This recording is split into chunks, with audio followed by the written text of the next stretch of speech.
Oh, yeah, dude. This is our Christmas episode. I don't know what fucking episode this is. Yeah. I actually had a bunch of whatever. Doesn't matter now. What is up, homies? Welcome back to another episode of the CzechXicans podcast on Heroes Reforged. Cheers to you. Cheers, Cheers boys. to you. Cheers Cheers to another you. episode. Boom, boom. What are we talking about? Stuff. You had Stuff something. and things, bro. You had something. We'll get into it. Do we have any business we got to do up front? We got a little up top? housekeeping. Yeah. We got Yeah, this is technically our Christmas episode. No, Halloween episode. Halloween. Jesus. Jesus Christ. Jesus. Help me, someone, Lord. Day of the Dead. Day of the Dead flags. Halloween. Sempasuchil back there. Does that remind you? Does that help Yeah. you? Yeah. I have some Spooky shirt. I was mentioning I have some decorative stuff in my room. I have like the spider webs, but Oh, oops. yeah, that would have been. It's fine. It's fine. We're We're Mexicaning it up here. Oh, We're the yeah. CzechXicans, so we have Day of the Dead representation. There we true. go. There we And go. instead of the biker helmet, we probably should have put a Michael Myers mask though. But whatever. Oh, yeah, you're right. For the next one. For next year. Yeah. If there is one. Hey. What are you trying to say? I don't know. The world might end. Look at the way it's going. Yeah. Whoa. Whoa. Not how I expected. Whoa. Hector got really sad. Climate change is real. It's real. It's bad. Oof. It's bad and it's sad I saw a fun and everyone's going mad. what I thought was going to be like a fun and interesting video, and it was very interesting today on YouTube of I forget her name, but she's an architect and she has a big YouTube channel, and YouTube recommended it to me, and it was like, here's an architect who's watching sci-fi movies, or going to talk about sci-fi movies and like the architecture in sci-fi movies. And I was like, oh, that's interesting. And I clicked it in because I think in the thumbnail they had like Ex Machina, and maybe I saw like Elysium, which is like the Matt Damon sci-fi. Yeah. Directed movie. by what's Is it his name? Neil Blomkamp. Yeah. District So 9. I was like really interested, and then couple movies in, the architect, she was like, I read this really interesting book about this guy who's basically like, here's all the problems we have, and here's all the solutions that we've come up with, and here's why they won't work, and we're all fucked unless we drastically change how we live our life and what society is at its core. dude. And I was just like watching this, like, oh man, it's true. Yeah. Anyway, I'm realizing well, right listen. now as we're recording that Hector's white balance on his light is not matching ours. That's why he looks so whitewashed. okay. Sorry, so you're dude. trying to Sorry, say dude. I can tell the audience I'm browner than what I appear. We're literally Objects- trying to whitewash you. Objects bro. may appear whiter than they They actually appear. are. Hey, sometimes you That's gotta do cool. what you gotta do. That's Wait, good. You That's want to good. change it? We'll cut here. Oh, I'm just gonna leave it in. Oh, I okay. don't Well, give a then shit. never mind. Of course. Cut back. We're good. Yeah, that's what I thought.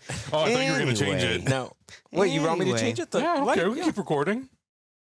I'm wearing my hoochie shorts. Hell yeah, dude. Which You're gonna they get- can see Hell under the yeah, dude. under the desk. Barely. We do a 2-to-1 Barely. crop, baby. Oh, No one okay. sees That's anything. for the OnlyFans. The That's right. OnlyFans gets the hoochie daddy That's shorts. right. That's right. I love how you leaned in and you're like, I got my hoochies on. I got my bro." hoochie shorts got on, real boys. You got real scared Yeah, about it. dude. Just let your dick hang out. Dude, no. Fine. That's my moneymaker. My OnlyFans Yeah. hoochie daddy shorts. Unlike page. Hector over here was like with his knees in the video. Yeah, It was bro, like, you're giving it away for free. "Ooh." We need to have a long talk about what you're giving away for free, my friend. I'm trying to up the subscriber count on YouTube, all right? It still hasn't hit 100,000. Yeah. We're almost there. We just crossed Almost there. 96,000 as of this Stagnant. recording. Which is good. Nice. So Which is we're getting there. 96? Yeah. 96,000. Wow. Yeah. Yeah, we have to talk about potentially doing a 100K live stream. Oh, yeah. That's What going are- to be what are fun. we- what are we gonna do? We're still throwing the idea around. Okay. What else? What I'm other thinking ideas it's do we going to have? be a little bit interactive. We Sexy don't have ca- anything Sexy set. calendar. Yeah, That's well, another idea. 100K. Sexy calendar, but then nude calendar. Right. Fully There's two nude. different versions. Spread my butthole. Yeah, exactly. Full butt Full cheek in there. spreading. Is that going to be the September cover? Yep. People, because it's going to be the O in Heroes Reforged is what it's going to be in the logo. That's right, baby. Heroes. There's going to be a Lord of the Rings. There's going to be a Lord of the Rings version, and Hector is going Rings to be of- Sauron. That is going to be the Lord of the Yep. Ring. Power. The O and Oh, hour. and Power. and the eye of Hector Sauron. Hell yeah, dude. What else? We can't promise this, but every major American city tour, if we hit 100,000, Yeah, we'll yeah. drive We're in a definitely going to van. have Robert Downey Jr. on the show. 100,000? Robert Downey Jr. Robert on Downey the Jr. is going to come on the Guaranteed. show. Oh, yeah. Guaranteed. and Chris Evans at the same time. And I was At going to the say, same Chris time. Evans will come and he'll show up in his Captain America Fucks t-shirt. Yes, Mm-hmm, yes, which you created. You created. We'll get into that a little A lot of bit. ideas. Anyway, we may end up just doing just a live stream, but like all those are on the table. Yeah, definitely.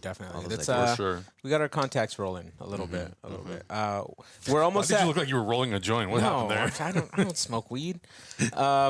Contacts. Another rolling. thing we have to say is that we're almost at 2,000 Patreon subs too. We're like 47 away. Whoa, that's awesome. Which I know Adam wishes it was more, but No, I'm very. I don't wish that was more. I'm glad that we have it, but I know it's going to happen on November 1st. It's going to drop 200 people. It's okay. We're slowly building, and I want to give a shout out to all the patrons who have asked questions for this episode, which is awesome.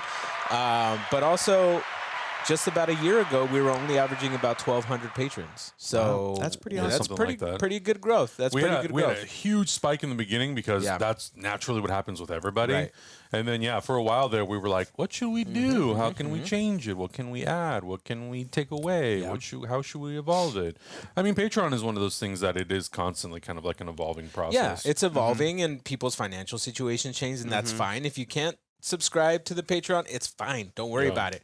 But if you're there, awesome. Thank you so much for joining, because that allows us to do a lot of this stuff. If you also over the past year have ever commented on anything we've done or gone into Patreon and you're like a patron and you've commented on stuff Yeah. with like ideas and suggestions, please keep doing that Yeah, because it's yeah. super helpful. We try to read as much of that stuff as we can. And just in case somebody's been like, hey, I have this idea. It'd be cool if you guys did this. And maybe it's exclusive to Patreon or even just on YouTube, whatever. And if we haven't gotten around to it yet or done it yet, don't be discouraged necessarily. Right, So I'm saying, like, Yeah. we're always talking about what we want to do. And it doesn't have to be something that's like respond or react or watch something that's new. Doesn't always have to. We talk about doing people. it like People have been talking asking of about like, oh, older I hope stuff all the time. Yeah, people were like, oh, I hope you guys still get to someday go back and play the rest of the Walking Dead game. Right. Walking stuff like Dead, that. yeah. Yeah. People want us to watch Daredevil now. Oh, yeah. Was that a year ago that we played Walking Dead? Or was that this year? That was this year. That was this year, was this year. but we're about to reach our next CzechXicans episode will be our 2-year Heroes Reforged celebration. Oh, right on. What's up, Adam? That 2 years went by fast as hell. Really Yeah. fast. God damn. Yeah. December So- 2020, yeah. Mando season 2. That brings me to what I kind of want the motif of this episode to be about. Go. Therapy. First of all, yes, therapy. First of all, I feel like we've just gone through like a huge chunk of stuff that we watched. Like I think this past month or 2 months have been probably our busiest months ever. Yeah. Of us watching stuff. Would you agree, Adam? Is that a serious question? Yeah. Yes, Adam. Would you agree, Adam? Yeah. Yeah. The workload of It's- these past 2 months has been It's insane. a combination of all the stuff that's been coming out, overlapping and on top of each other. And Right. then I went away for 2+ weeks. Yes, so you we were gone for a banked a bunch while. of stuff Yeah. beforehand. Halloween Right, happened. right. Yeah. Like the Halloween holiday. happens. We're doing spooky stuff, and it's good. It's all we all agreed to do this, so it feels good. But first of all, I want to cheers to you guys. So good job getting all that stuff done. Good job going to Italy. We're done. And Thank eating you. pasta. We're done. We're done. We're closing down the channel. We're going to Italy now. So first of all, I'm not going to name names and things like that, but people have reached out to us online and stuff of some shows we've seen, and they're like, "We love your show. We love your reactions. We love everything you do." You know the people who've reached out to us in our DMs. Yeah. Okay. Yeah. I think I know what you're. I think I'm picking up what you're. Yeah. I was like, fans? No, Okay. not fans. Gotcha. Not fans. People paid to make the stuff. Yeah. People who are up there, Yeah. reaching out, and I want to thank you guys and Adam and Hector because we've been putting out, I think, amazing material. First of all, I want to acknowledge y'all's hard work because it's fucking incredible what we've been doing for a 3-man crew. Like it's absolutely insane, and to get the kind of attention that we've got, like the fan attention is spectacular, and we can't do this without you. But there have been some people that reached out to us that I'm just like, holy shit, It's pretty cool. these people are watching our stuff, and it's really incredible to do things out of this room with this little setup to have people like watching. It's very validating towards the work. Would you agree, Adam? Oh, Do yeah, you- for sure. I feel like we get like a really good sense of satisfaction to say that like there are people who are out there that recognize that we put out like Yeah, it's Giacchino. great. Dude, that one was a public man. one. Giacchino reached out and Or like he said, just "What's up?" retweeted, our Right, stuff exactly. and- Dan Trachtenberg, says he Yeah. loves our stuff, right? And he's Yeah. like a YouTube legend. Yeah. So that's pretty rad. I try to highlight everything that happens publicly that like, Yeah. we can really like It's awesome. kind of reach out and like say that these people are really watching our stuff, which is very validating to me and like Yeah. kind of gives me the energy to keep going. I mean, even when we went to Star Wars Celebration, there was someone there. Did you say they worked for Lucasfilm or they worked with Lucasfilm? We got those prints from him. Oh, Those the Boba prints are Fett right there. The name is right, there. Right. Yeah. At Celebration, I think it was somebody who's worked with. Okay. I Yes, think. yes. Yeah. I think. Done like freelance, But like it's cover art awesome. and stuff. But yeah. Yeah. So And I mean, cool. I've heard from I guess I'm not gonna name names, but I've heard from people at Marvel that Yeah. that the folks at Marvel Right. who do like concept design work and just work in the Yes. various production departments have watch watched our our stuff. stuff. It's also reminded me of a couple of years ago now when I went and did a thing in New York with DC and they had a Birds of Prey. Right. Like Margot desk. Robbie and, And- Journey Smollett were like, we know Yeah. you from the YouTubes. Yep. That yep, was yep. crazy. That's I was insane. like, oh, That was- I'm so jealous. That right was now. one of the earliest kind of like, holy shit. It's like happening. and I think I remember them saying to me, our producer sent this to us. Like our producer Wow. sent us Yeah, your yeah, yeah. video as and I feel like that checks out because it's like I cannot imagine actors, the lead actors of these kinds of projects, like going onto YouTube and trying to like get involved in that toxicity. In Right, fact, I would imagine right. people telling them not to do Yeah, that. don't look online. Especially Yeah. if it's like in the geek space and it's like a woman or person of color Yeah. like led project. right, When right. Birds of Prey was like very like it was like woman screenwriter, woman Yeah. director, woman cast. That was It early awesome. on before it got as toxic as it is now. I mean, yeah. it was still 'Cause it was horrible. right Oh, after- yeah, 'cause absolutely. it was right after Captain Marvel, Yeah. like a year after that. Yeah, so it was 2019, 2020? 2020, because it was like one of the first theatrical movies during the pandemic. That's right. Yeah. It feels like it's 1,000 years ago. yeah, now. it really does. But it was like the fall of 2019, I think, is when, or maybe early No, it was 20. February 2020. Jeez Louise. Yeah. When I went out to New York, I think you're right. Yeah. Or was it Oh. Chicago? It doesn't matter. The point It is, might have been for New York Comic Con. that's what it was, which was the fall Which was in prior. October the of movie 2019. hadn't Yeah. come out yet. The point being, it made me realize I'm like, oh, I hope or I think that producers who are involved with these projects at the studio level or whatever, or maybe even just like the people that are in these talents like teams, managers Right, and right. and agents or whatever. Yeah. They're probably the ones going and searching stuff and hopefully scrolling through and being like, no, this is bad. Don't ever send that to Margot Yeah, Robbie. That's right, an right, awful right. YouTube video of some guy complaining and he's obviously misogynist. Like, that's bad. Yeah. But it made me feel good that it's like the stuff that we were doing was like Gets to the right cleared people. enough to be like, Yeah. oh yeah, for sure. Send that over to Cinematography, send that humor, to yeah. such and such. But or whatever. also, what's really cool that just happened to Adam's graphic. He He Oh. just talked to. Oh man. Yeah. Okay, so That was rad. the interview came out, but this was for Comic-Con Metapod, which is a podcast I co-host with Joelle Monique, and we talked to Jessica Gao, showrunner, creator of the show She-Hulk, attorney at law. And we were talking about the Captain America fucks joke.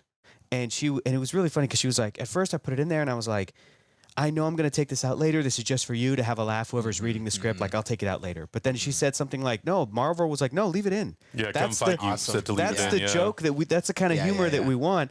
And then she starts going, and the crazy thing is that when the episode came out, somebody online put Captain America fucks in the She-Hulk logo, and I was like, that's my friend Adam. My buddy Adam did that. And she was like, no way. And I was like, seriously, Yeah. that was my friend Adam who Yeah. did that. I didn't say that, you had it ready to go because we had screeners and we'd get to see the Right, show a right. little bit early, but you were like, as soon as it was like the episode had finished. 12:45. 12:45, you're like, boop. Online. But then she said, well, you can tell your friend Adam that I texted that to Kevin Feige and said, Kevin, send this to Chris Evans. And she's like, I don't think he did, but I sent it to Kevin Feige. And I was like, that's the funniest thing. That's and really coolest rad, dude. thing. That's really anyway, fucking 1 degree to Kevin Feige. it's Kevin, it's so nice to meet you, Hey. man. Remember Captain America fucks the logo? seems- That Yeah, was I made me. that. That was me. I want to say though, it seems like these things we're effectively patting ourselves on the back for like how we consume media. And it seems silly and it seems stupid. But you know No, what? because that was going to be the next topic I was going to bring up. But Go no, ahead. we can keep. I want to keep talking about this until Yeah.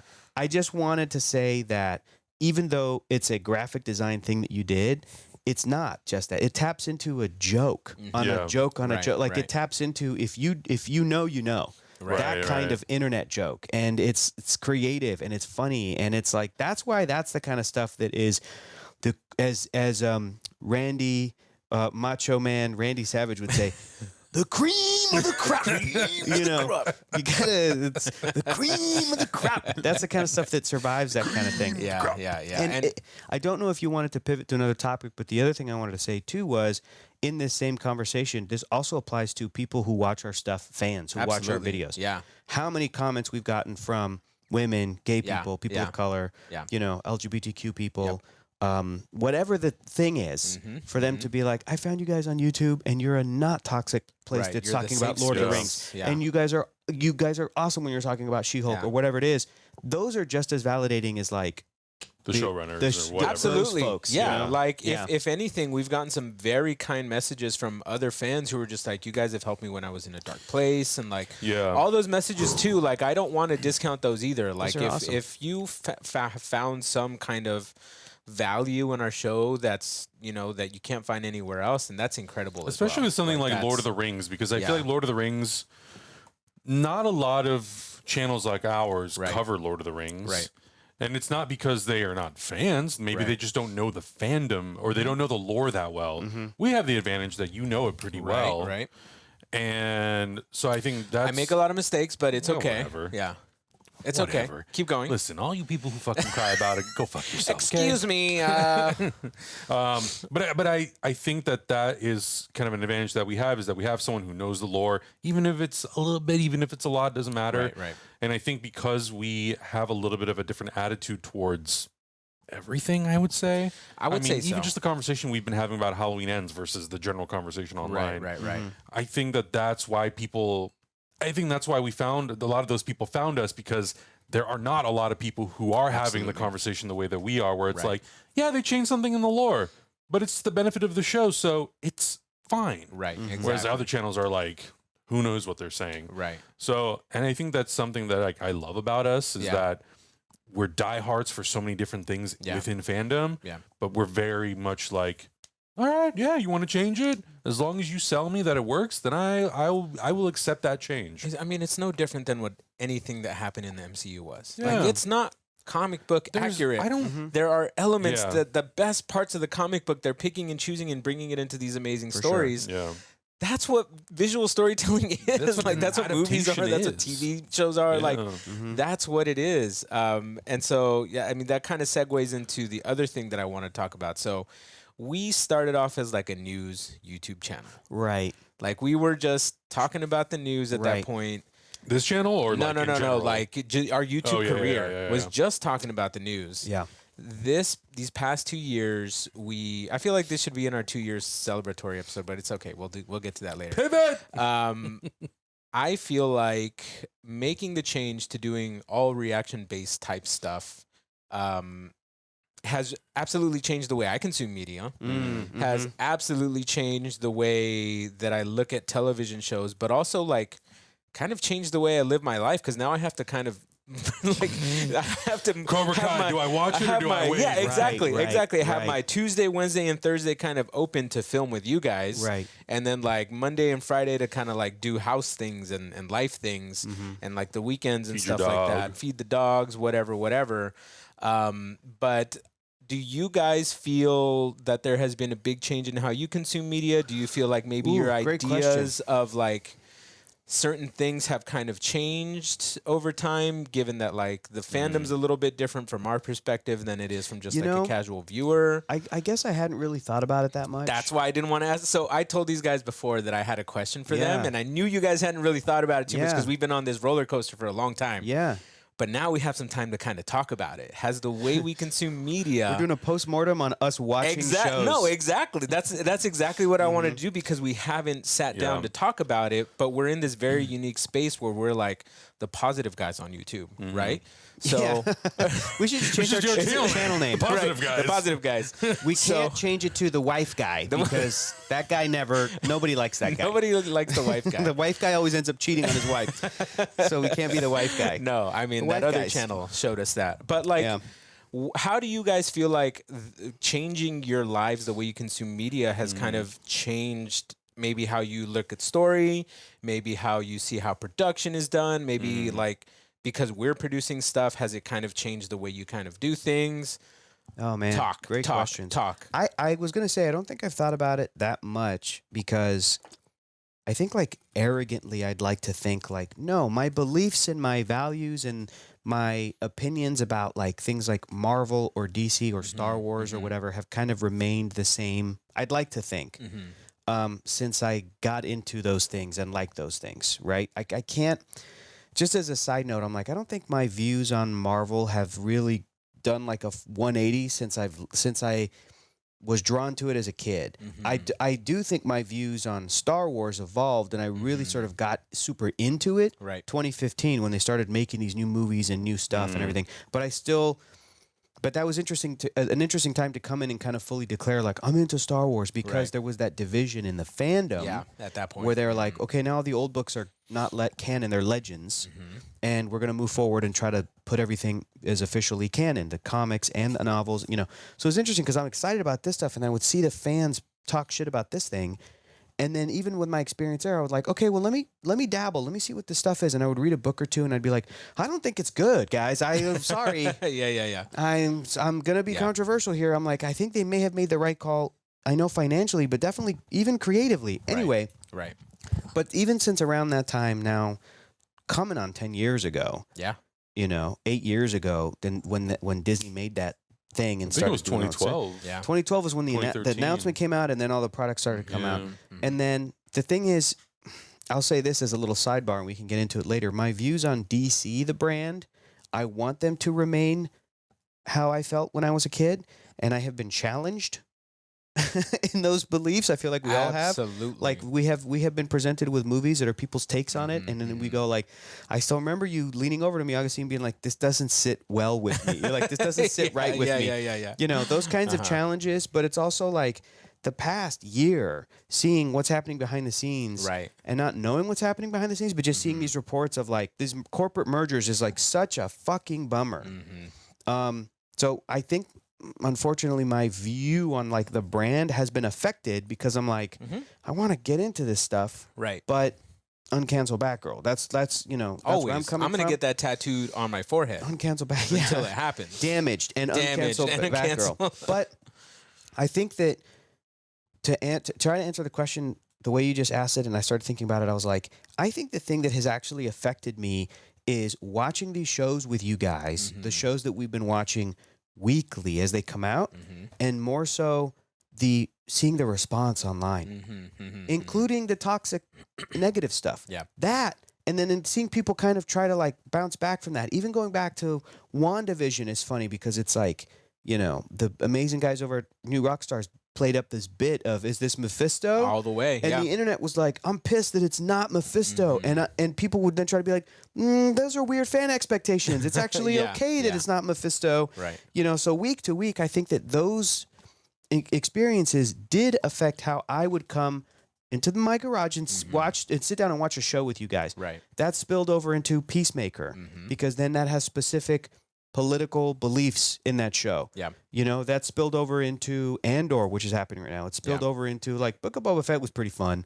I don't know if it was super political, but there was some stuff in there, you know, with native people being oppressed by a larger. Anyway, the point is each one of those shows, and I think frankly, there's like a core thing that like good art is usually, you can boil it down to like, an oppressed person fighting against oppression.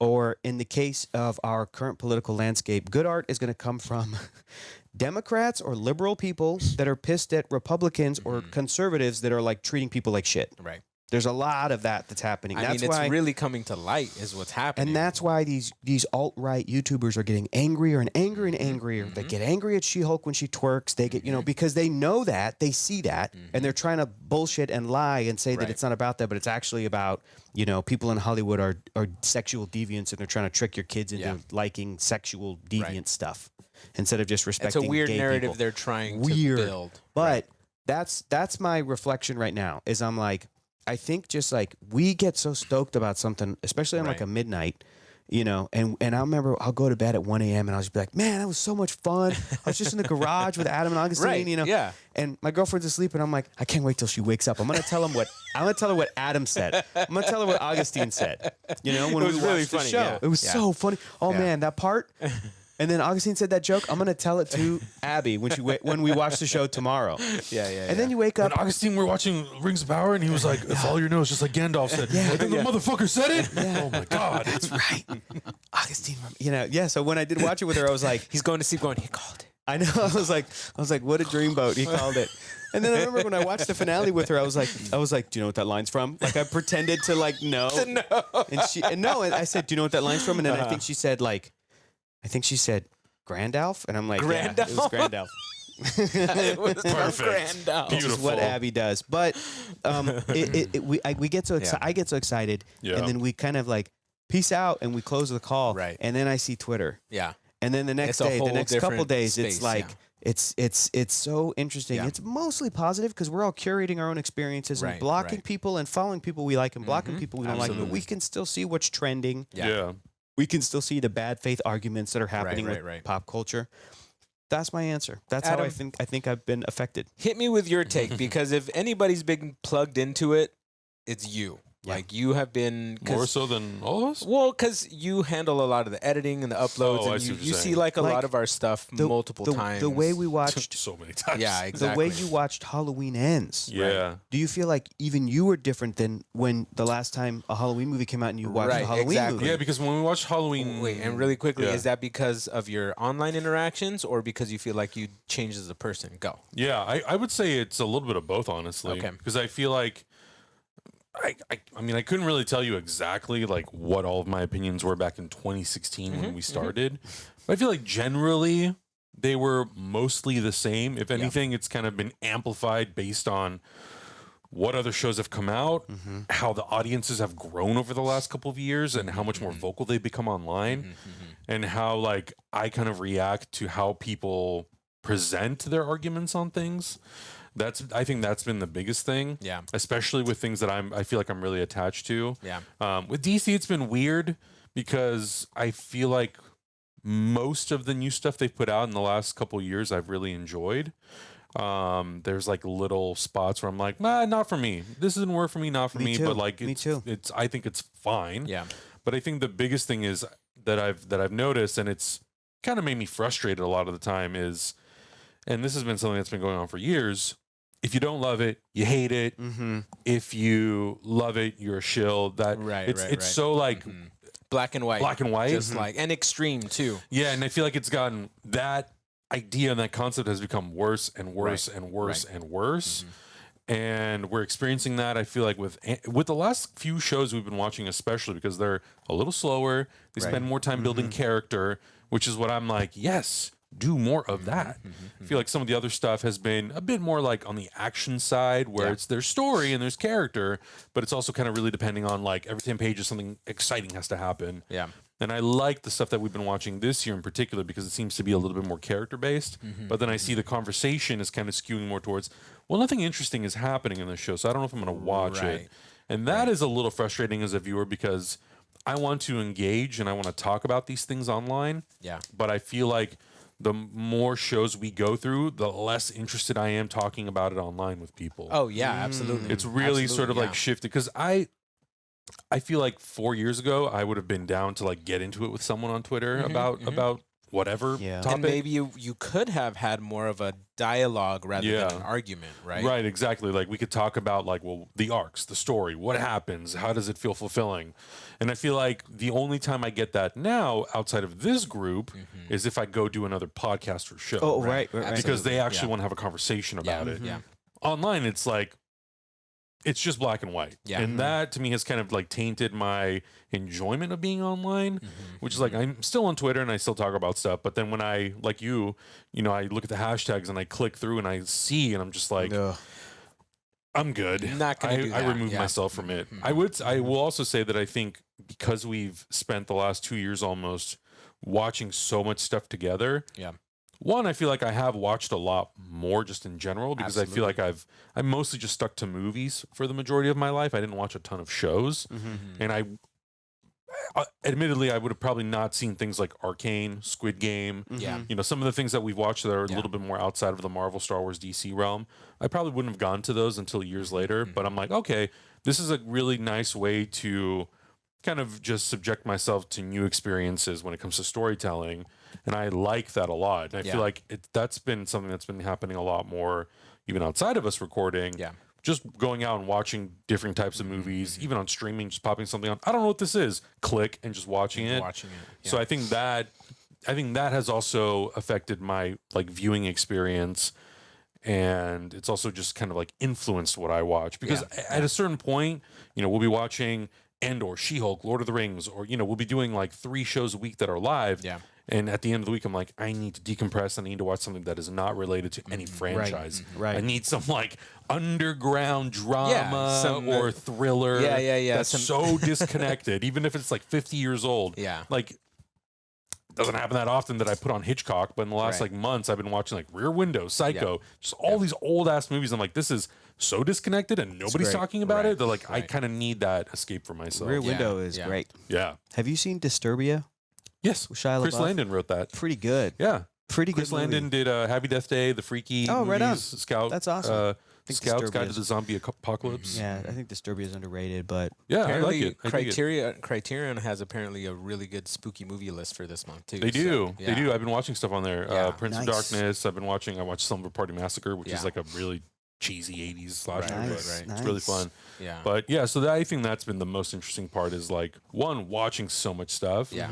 And then picking and choosing what conversations I want to be a part of. Right. And then there's shows like Superman, Lois, and the Boys. I don't engage with those conversations at all, only because I don't want the show spoiled for me. Right. we're behind on We're the behind on it, yeah. Yeah, that's 'cause we're true. kind of Yeah. behind on those shows. Yeah. But That's I true. wouldn't say we're behind just because we watch it when we watch it. Like, We had a really interesting conversation about The Boys the other night, but it was with also another person who was only up to where we were. So we weren't talking season 3. We were like up to season 2. It was really, really good. Yeah. Interesting. Yeah. Interesting. I would that to me is such a funny topic of conversation. What? When people are like, "You're late," and I'm like, "To what? Yeah. What are we To late what? for? Yeah. What are we late for? Yeah.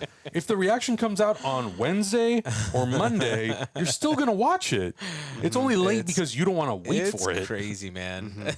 It's so There was weird. somebody in the comments that said, "We don't deserve this." I'm like, get the fuck out of here. It's free content. Shut your mouth. You don't deserve maybe this. they meant like they don't deserve this, so everybody should be nice because they're, maybe No, that's it what was they in the meant. context of we're late. We Oh. don't deserve to be treated this way. Oh, That's what they were trying to hint towards. It's Wonderful. absolutely ridiculous.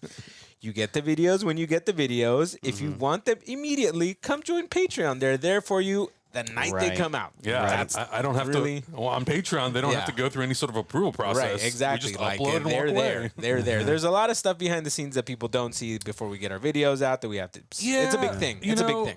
It's funny you bring that We up. don't have to get into that. No, we don't have to get into that. But I did purposely stay off of social media this weekend because we had to send that She-Hulk video out for approval for sponsor, and like I can't do anything if I don't hear back from them. Sponsors are Right. not. So I'm like, replying. you know what? I'm gonna go to Son of Monster Palooza this weekend. I'm gonna Bye. relax, and Yep. I'm not gonna stress my life about. I'm gonna wear my hoochie daddy shorts and Yeah. enjoy my Saturday. Because otherwise, if I have to respond to every single tweet for 4 days, why isn't this video out? This video's late. I'm like, you know what? This is just gonna No. ruin my weekend. Get out of here. Sign off. yeah. Yeah, and then it's fine. But Wait, what about you? Have you oh yeah, this shifted is how you watch absolutely, stuff? Absolutely. Like I would When never. Cobra Kai started, were you like, do I watch it or do I wait? Well, so that's the thing too. Like I didn't know if we are going to wait to watch any specific things. Motherfucker hasn't even seen the Karate Kid movies. We got a long way to go with this Yeah, boy. the You franchise can watch that show. is long. Well, I mean, we're gonna have to at this point because by the time we get to Karate Kid, after everything we have to do, We should do Karate Kid. I think you'd like yeah, it. Oh, I for think sure. you'd I'm really down. enjoy it. I'm But down.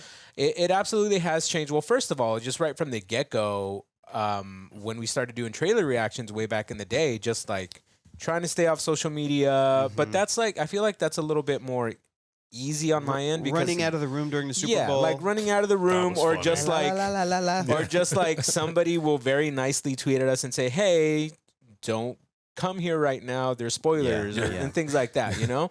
So that's in one way that it has changed. Also, just like figuring out what I can watch personally, which I think all of us should have something that we watch just for ourselves. We do. I definitely have stuff. Like we don't have to share everything with our YouTube channel. We're still people. I watched the first season of Chucky, and I'm kind of glad I was able to just put it on and just sit there and enjoy it. Not worry about recording a reaction or anything, which is another thing I want to bring up as well, but we'll talk about that later.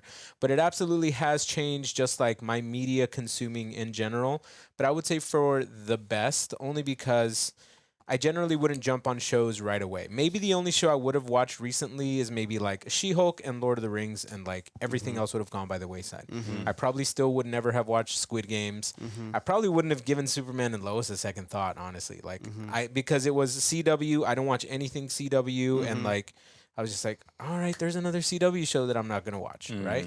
And so maybe years later, I would have reached out and like gone or like actually watched it. But yeah, I'll probably have come up in conversation of like, have you seen Superman Lois? No, I never watched it. Oh, you should try season 1. That's the way. And I actually, for your own personal watch, we got you to watch Avatar, but that's a whole nother thing. Last Airbender? Yeah, The Last Airbender. The series, not the movie. The series, not the movie.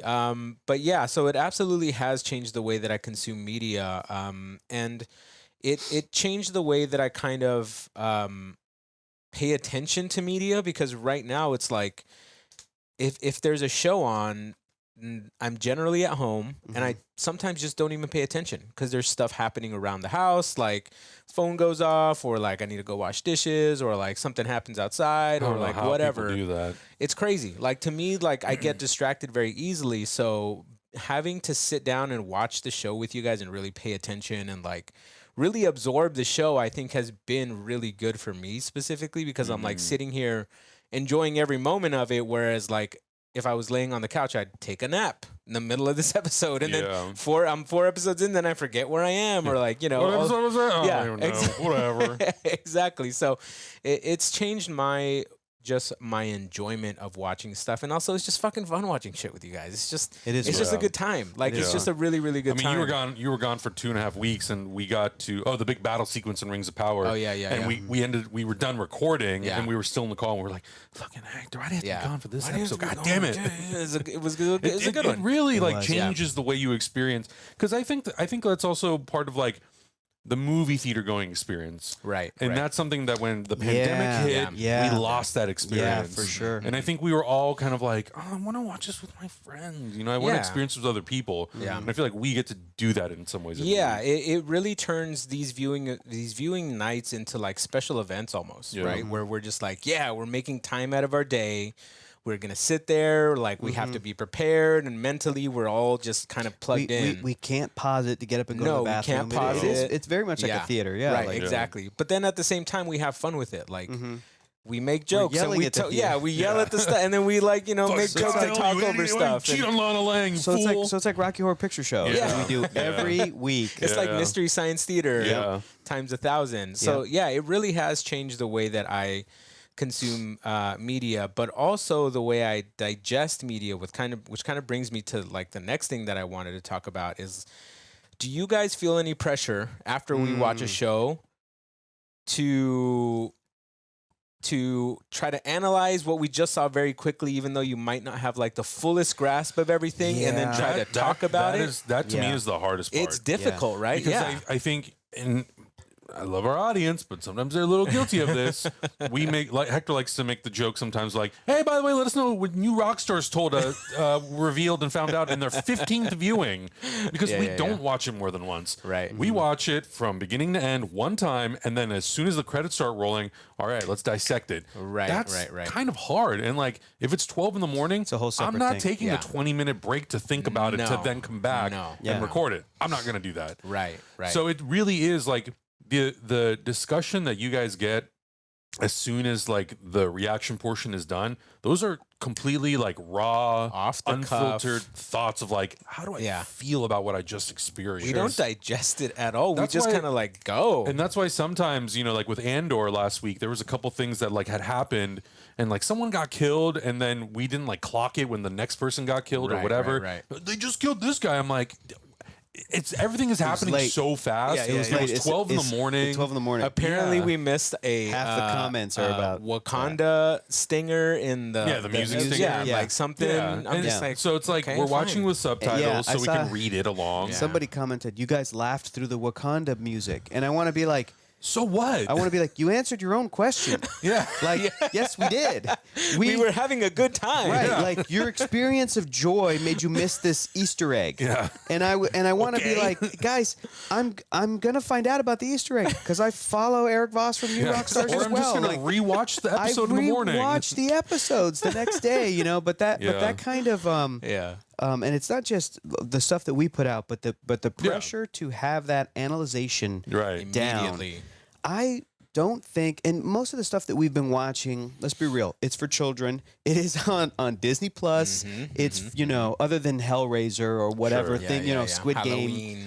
But even then, Halloween movies are kind of for teenagers, young people. Like it's okay. It's they're all fun things, is what I'm saying. We're not like watching like the Netflix like The Crown miniseries or some like Right. documentary We're not watching series. Bridgerton. I don't think anyone will want to watch that. Even that's fun. Like Bridgerton, I but still like, haven't seen it, so I don't know. all the stuff we're watching is meant to be fun. Yeah. So, Right. an episode of Book of Boba Fett comes out and like we have a good time. Yeah. And then the next day, if people are like, it wasn't the best, so therefore I hate it, or if you loved it, you're a shill, those kinds of extremes, Yeah. there is a pressure to be like, what's your take on this material? Right. And what is your full, thorough analysis, PhD Your dissertation. thesis of the themes Yeah.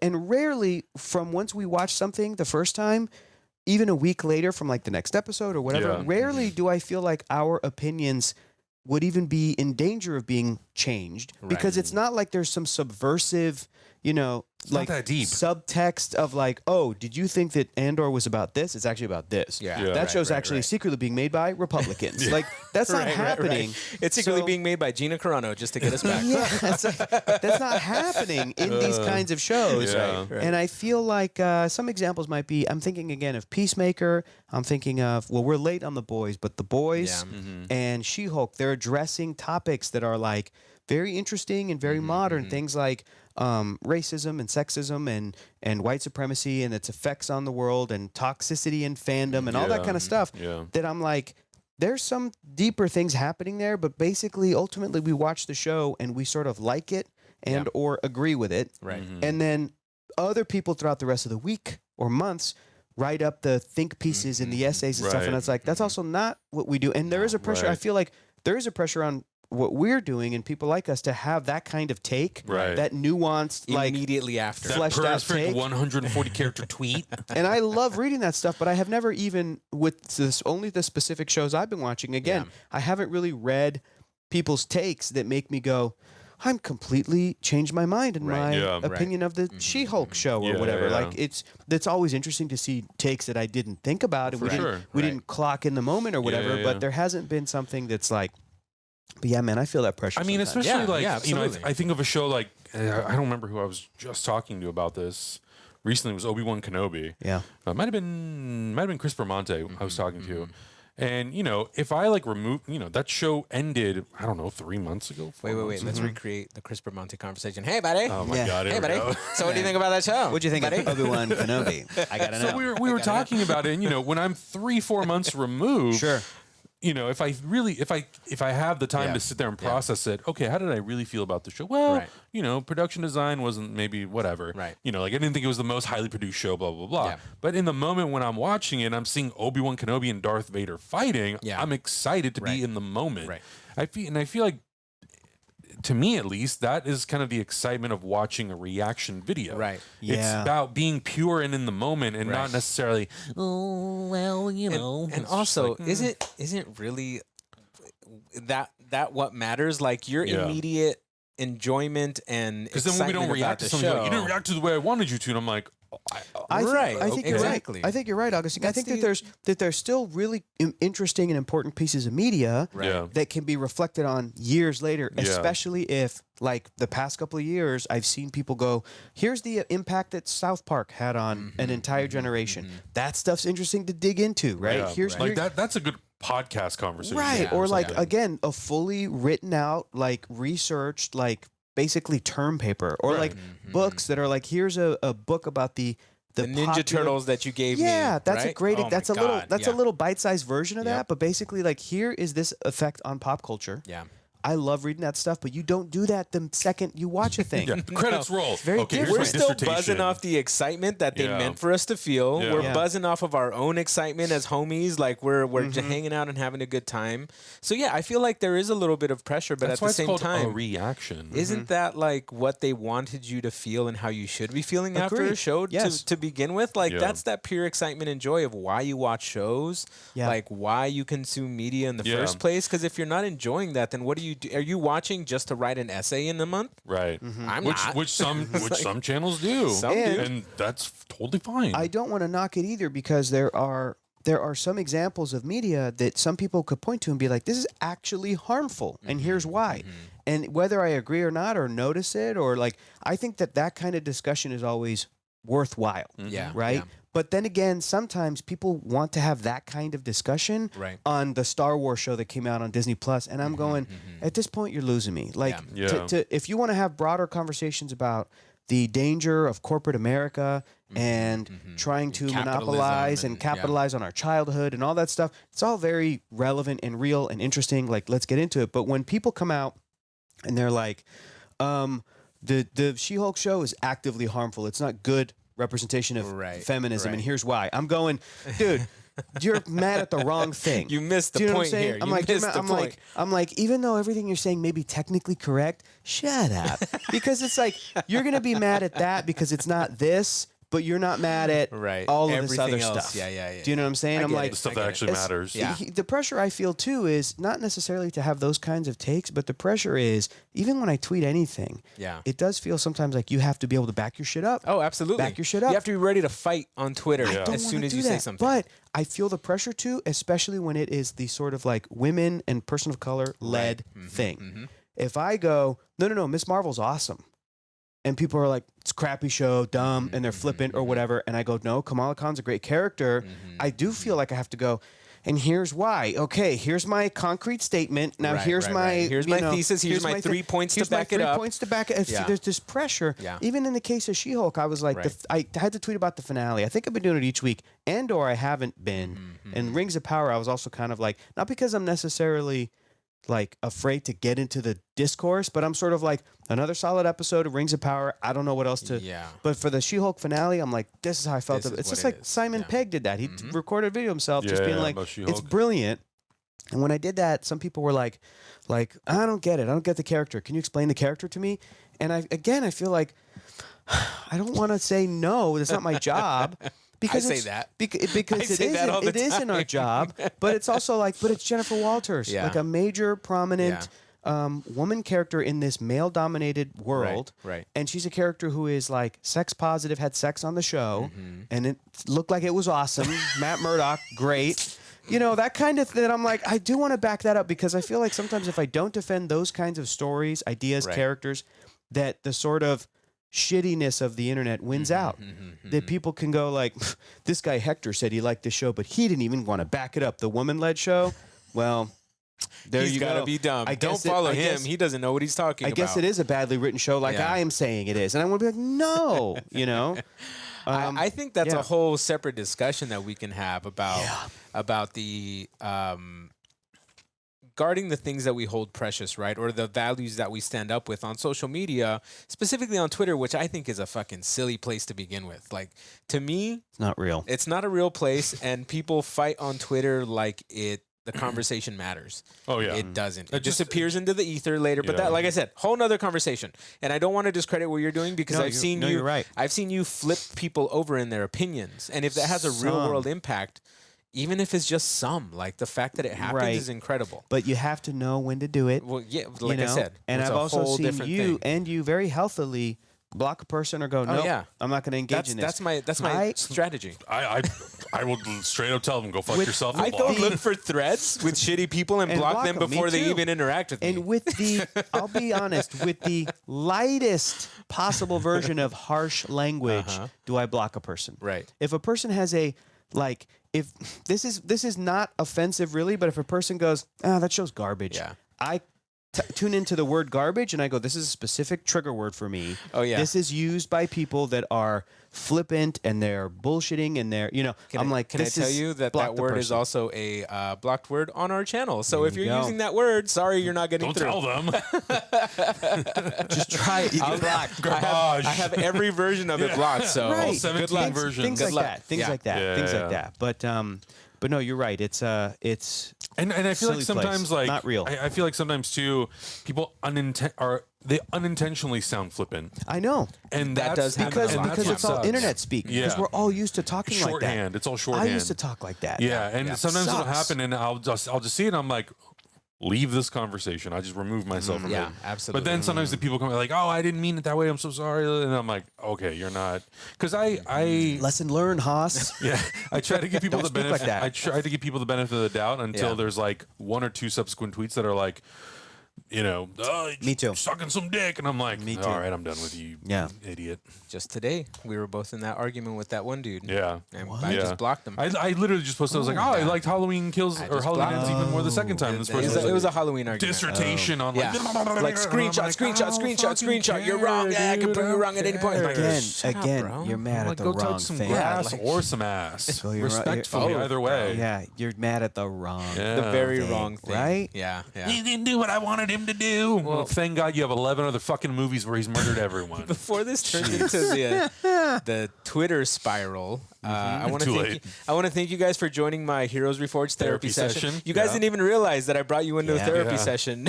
One of these is fucking claps. Okay. I did that on purpose. It's this one. Thank you. And I brought all this stuff up because we don't Need have to go a to lot. therapy. Well, no, We don't have a life. Is that what you're saying? We don't have an outlet for this because we're all stuff, fucking man. dorks, dog. Well, Yeah. I mean, I think there's a lot to say about all the stuff that we're putting out, and not a lot of time to reflect on it. Because I would say if there is any downside to what Not we're at all. to what we're doing is Yeah. that we don't have a lot of time to stop and think about the stuff that we're doing, right? Because We will literally wrap Andor. All right, guys, see you tomorrow at 7 to do fucking Yeah. The Boys 3 episodes. Exactly. And then at midnight, we're going to do She-Hulk. And then after that, we're going to do tonight about, we're shooting Andor. Hector's still got to go and drive, Midnight. and we're still not done Yeah. working, right? Yeah. And so, like, Tomorrow, we're going to see Black Adam. We got to Yeah. shoot a review. Exactly. Thursday. We- Tomorrow's Wednesday. we still have to shoot the don't X-Men even know anymore. episodes. We still have to. And the other thing I want to say too is for people who are watching and they've ever had like positive comments Yeah. that they send us DMs, messages, emails, or even just positive like tweets or YouTube comments Yeah. or whatever, like we talk about those. Oh, absolutely. In the moments before when we're setting up a Zoom Yeah. call, or even now when we're hanging out in person or whatever, we talk about positivity that affects us. We do share that Screenshot stuff. We do geek Yeah. we do geek out about that or get excited or get really happy about really awesome, positive, and inspiring There's stuff. been a few lately, and I'm going to give them a shout out in Oh. person. It's Felicia, Deadly Auntie on Twitter. Yeah. Ben Hernandez. Yeah. Brandon Moore has been great. I know all these names and they're like buddies. I love Yeah, that. exactly. That makes me feel Because good. they all became friends on Twitter, which is Yeah. awesome. Yeah. Who else? Brandon Moore. Ben Loves Movies. That's who Ben is. Yeah. There has been Your wife wants to have some words with you. Lord about of sliding the into my DMs. Lipids. That's Brash Hulk. He's been super kind in the community. There's just a bunch of people who sent. Oh, Ronan. Obviously, Yeah, Ronan's of been an course. old school guy. Yeah. He hangs out with us all the didn't time. read your name just now, step up your game. Yeah, you guys suck. What are you kidding. doing? I'm kidding. Oscar Romero has been Yeah. there Yes. for a lot. He's Star Wars Thea. She's been Yeah. big on the Twitter Yeah. community. Maybe for going to us. be a She's Star great. Trek Dia. Yeah. We'll find out. Maybe one day. That's what she said. Pete Anders has been good. So like, Yeah. there's just Yeah. so many people who We have, talk about it in the same way that we do also talk about the dummies and the negative people who kind of come at us and you know what I mean? We don't remember their names though. No, but No, no idea. we usually, if something happens during the day to all of us or Yeah, whatever, yeah. one of us gets a message, we will talk about a dummy, rip into them a little bit, and then go into like doing a show. Yeah, that's the reaction or non-recorded stuff. Exactly. Yeah, So that's- I'm just saying, that's the OnlyFans stuff. in that the you guys got. non-recorded and the OnlyFans stuff, we talk about the positive, we talk about the You negative. thought I had a That's, potty mouth on reactions? Yeah. Ooh. that's our outlet. Yeah, Is it when has we, to be. We kind of check in Yeah. with ourselves a little bit before we do But this. to go back to my point of like, if there is a downside to what we're doing, which is not a lot. Like, I don't think there are a lot of downsides. It's just our availability to go in and really like Like, we haven't really sat down and talked about, I know, Hector, you do this most of your day anyway, but like Adam and I and us as a group, what projects would we change the ratings of now that we've kind of had some time to think about it? Interesting. And listen to the discourse online and like to say, oh yeah, well maybe that wasn't as strong. Like, I placed this show over this show. Sometimes or like whatever. I have rankings that I don't. Some move them all around a lot. Some people are real mad at rankings. Right. So to begin with, but just personally, but just like for yourself, totally okay. I know people that are like, I don't rank stuff amongst it themselves because it's all different and it's unfair, and I'm like, that's totally fair. That's valid fine too. Yeah, but like, I do it to keep track for myself. Yeah, I'm talking about for you, like your own personal enjoyment of like, what was your personal enjoyment of Hawkeye versus like Falcon and the Winter Soldier? It does versus move around a little like bit. Miss Marvel, like all that stuff, right? Just for your own personal enjoyment, because we still have to enjoy this for ourselves. Otherwise, what are we doing? Like, you still have to sit there and think about like, oh yeah, that could have been done a little bit better, or like, oh, that was a lot better than I thought it was when I initially saw it. Right? Yeah, for me, it happens especially when I'm able to go back and rewatch something again. Absolutely, you know, rewatches are valuable. Yeah, more so with movies because truthfully, I don't go back and rewatch a lot of the shows that like. I haven't seen WandaVision since it originally came out, so I don't know where it would rank now. I'd have to go back and rewatch it. Right. But with a lot of movies, it for sure happens quite a bit where I'm like, absolutely. I'll watch it the first time and I'll go, you know what? I think this movie's actually pretty good. And then I'll rewatch, like Halloween 5, for example. I was like, this movie is so fucking boring. Bottom of the list. Bottom of the list. You know, it's like in the bottom 4, I think. Yeah. Right. But yeah, I mean, it happens, and I have been wanting to go back and rewatch some things because I think there were some movies and some shows that I'm like, oh, I think I'm pretty good with this. Yeah. And then I'll read some of the discourse online and I'm go, maybe I need to rewatch this and see how Did I miss something? Yeah. Like, yeah. Especially when it comes to ranking stuff, because I also rank them. You know, I have like a whole ranking list, and I know you do too, for the entire MCU.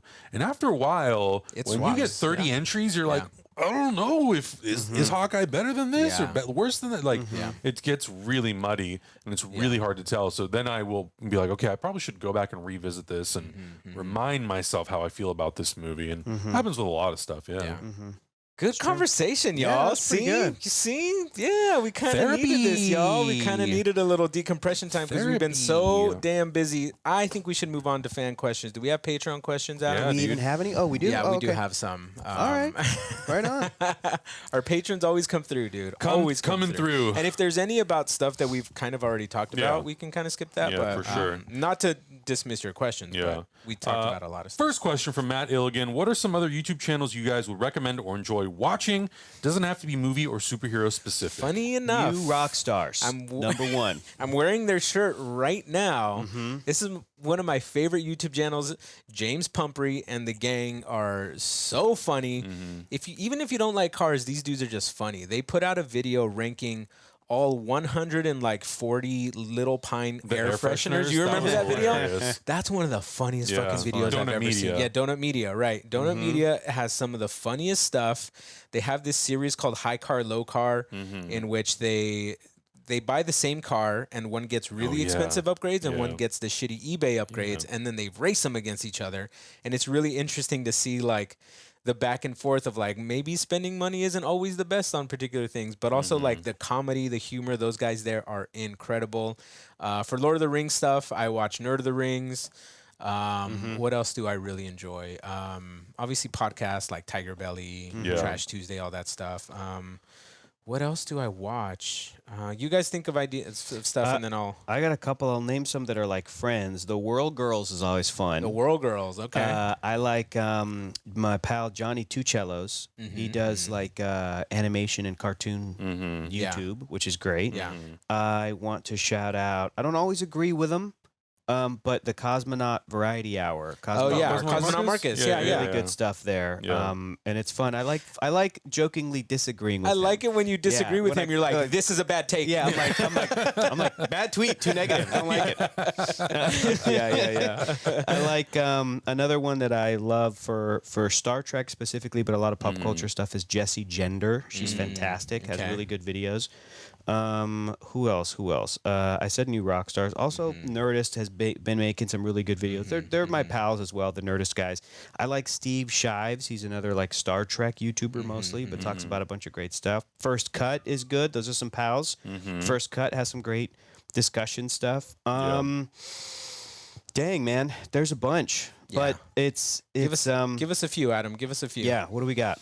Obviously, Weissman. Yeah, Joshua Flaky Weissman salt. for sure. Flaky salt for cooking stuff. Yeah, for sure. I love Kenji Lopez also for cooking stuff.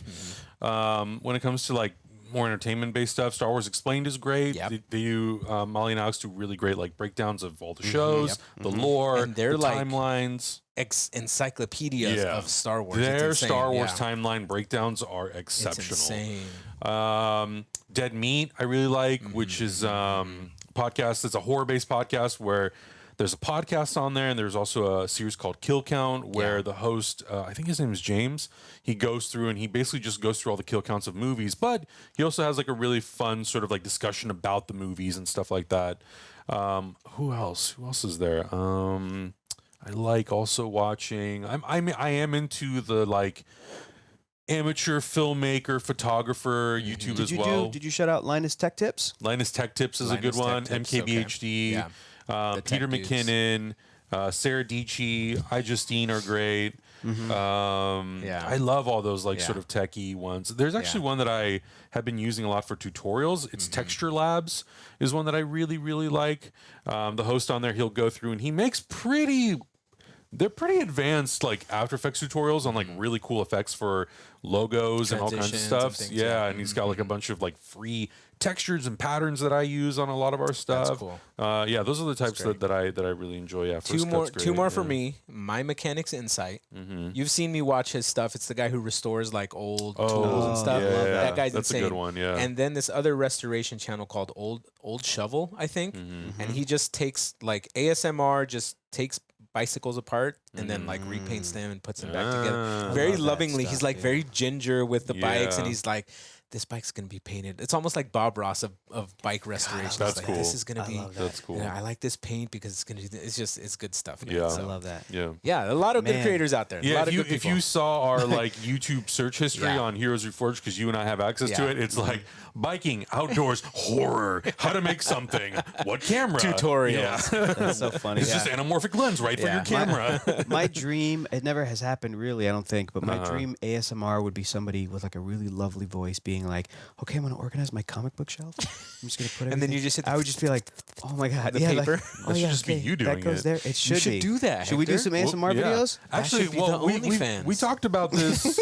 We talked about this video once before on this podcast. There's a video that Peter McKinnon did where he's just editing photos on an iPad, and you can just hear him tapping like with the pen on the iPad. You know it's how just much money that would make? yeah, it just I'll do like, an ASMR of me opening an action figure and putting it on my shelf. right. or like the process, building ones. I'm in. Let's do it.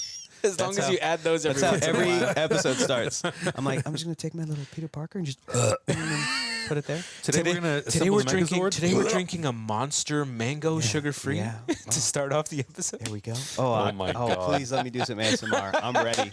We'll do Coach, it, bro. put me in, Coach. We'll do it, bro. Put me in, Coach. Today Oh, my we lordy. just bought Spider-Man 47. Yeah. It will be gingerly placed. Into its bag and boards. Back and forth. Put it on the Here shelf. we go. Now, where do we put it? In the Where long do we put box. it? There we go. Okay, 75th anniversary. We That's what found I it, want. guys. That's what I $1 million want. Oh idea. man, that's do so it. good. Let's do it. David Taylor asked, in honor of Harrison Ford joining the MCU, what actor who hasn't been part of the MCU would you like to see, excluding actors that have already been a part of non-Marvel Studios Marvel productions, i.e. Fox X-Men, Netflix Marvel shows?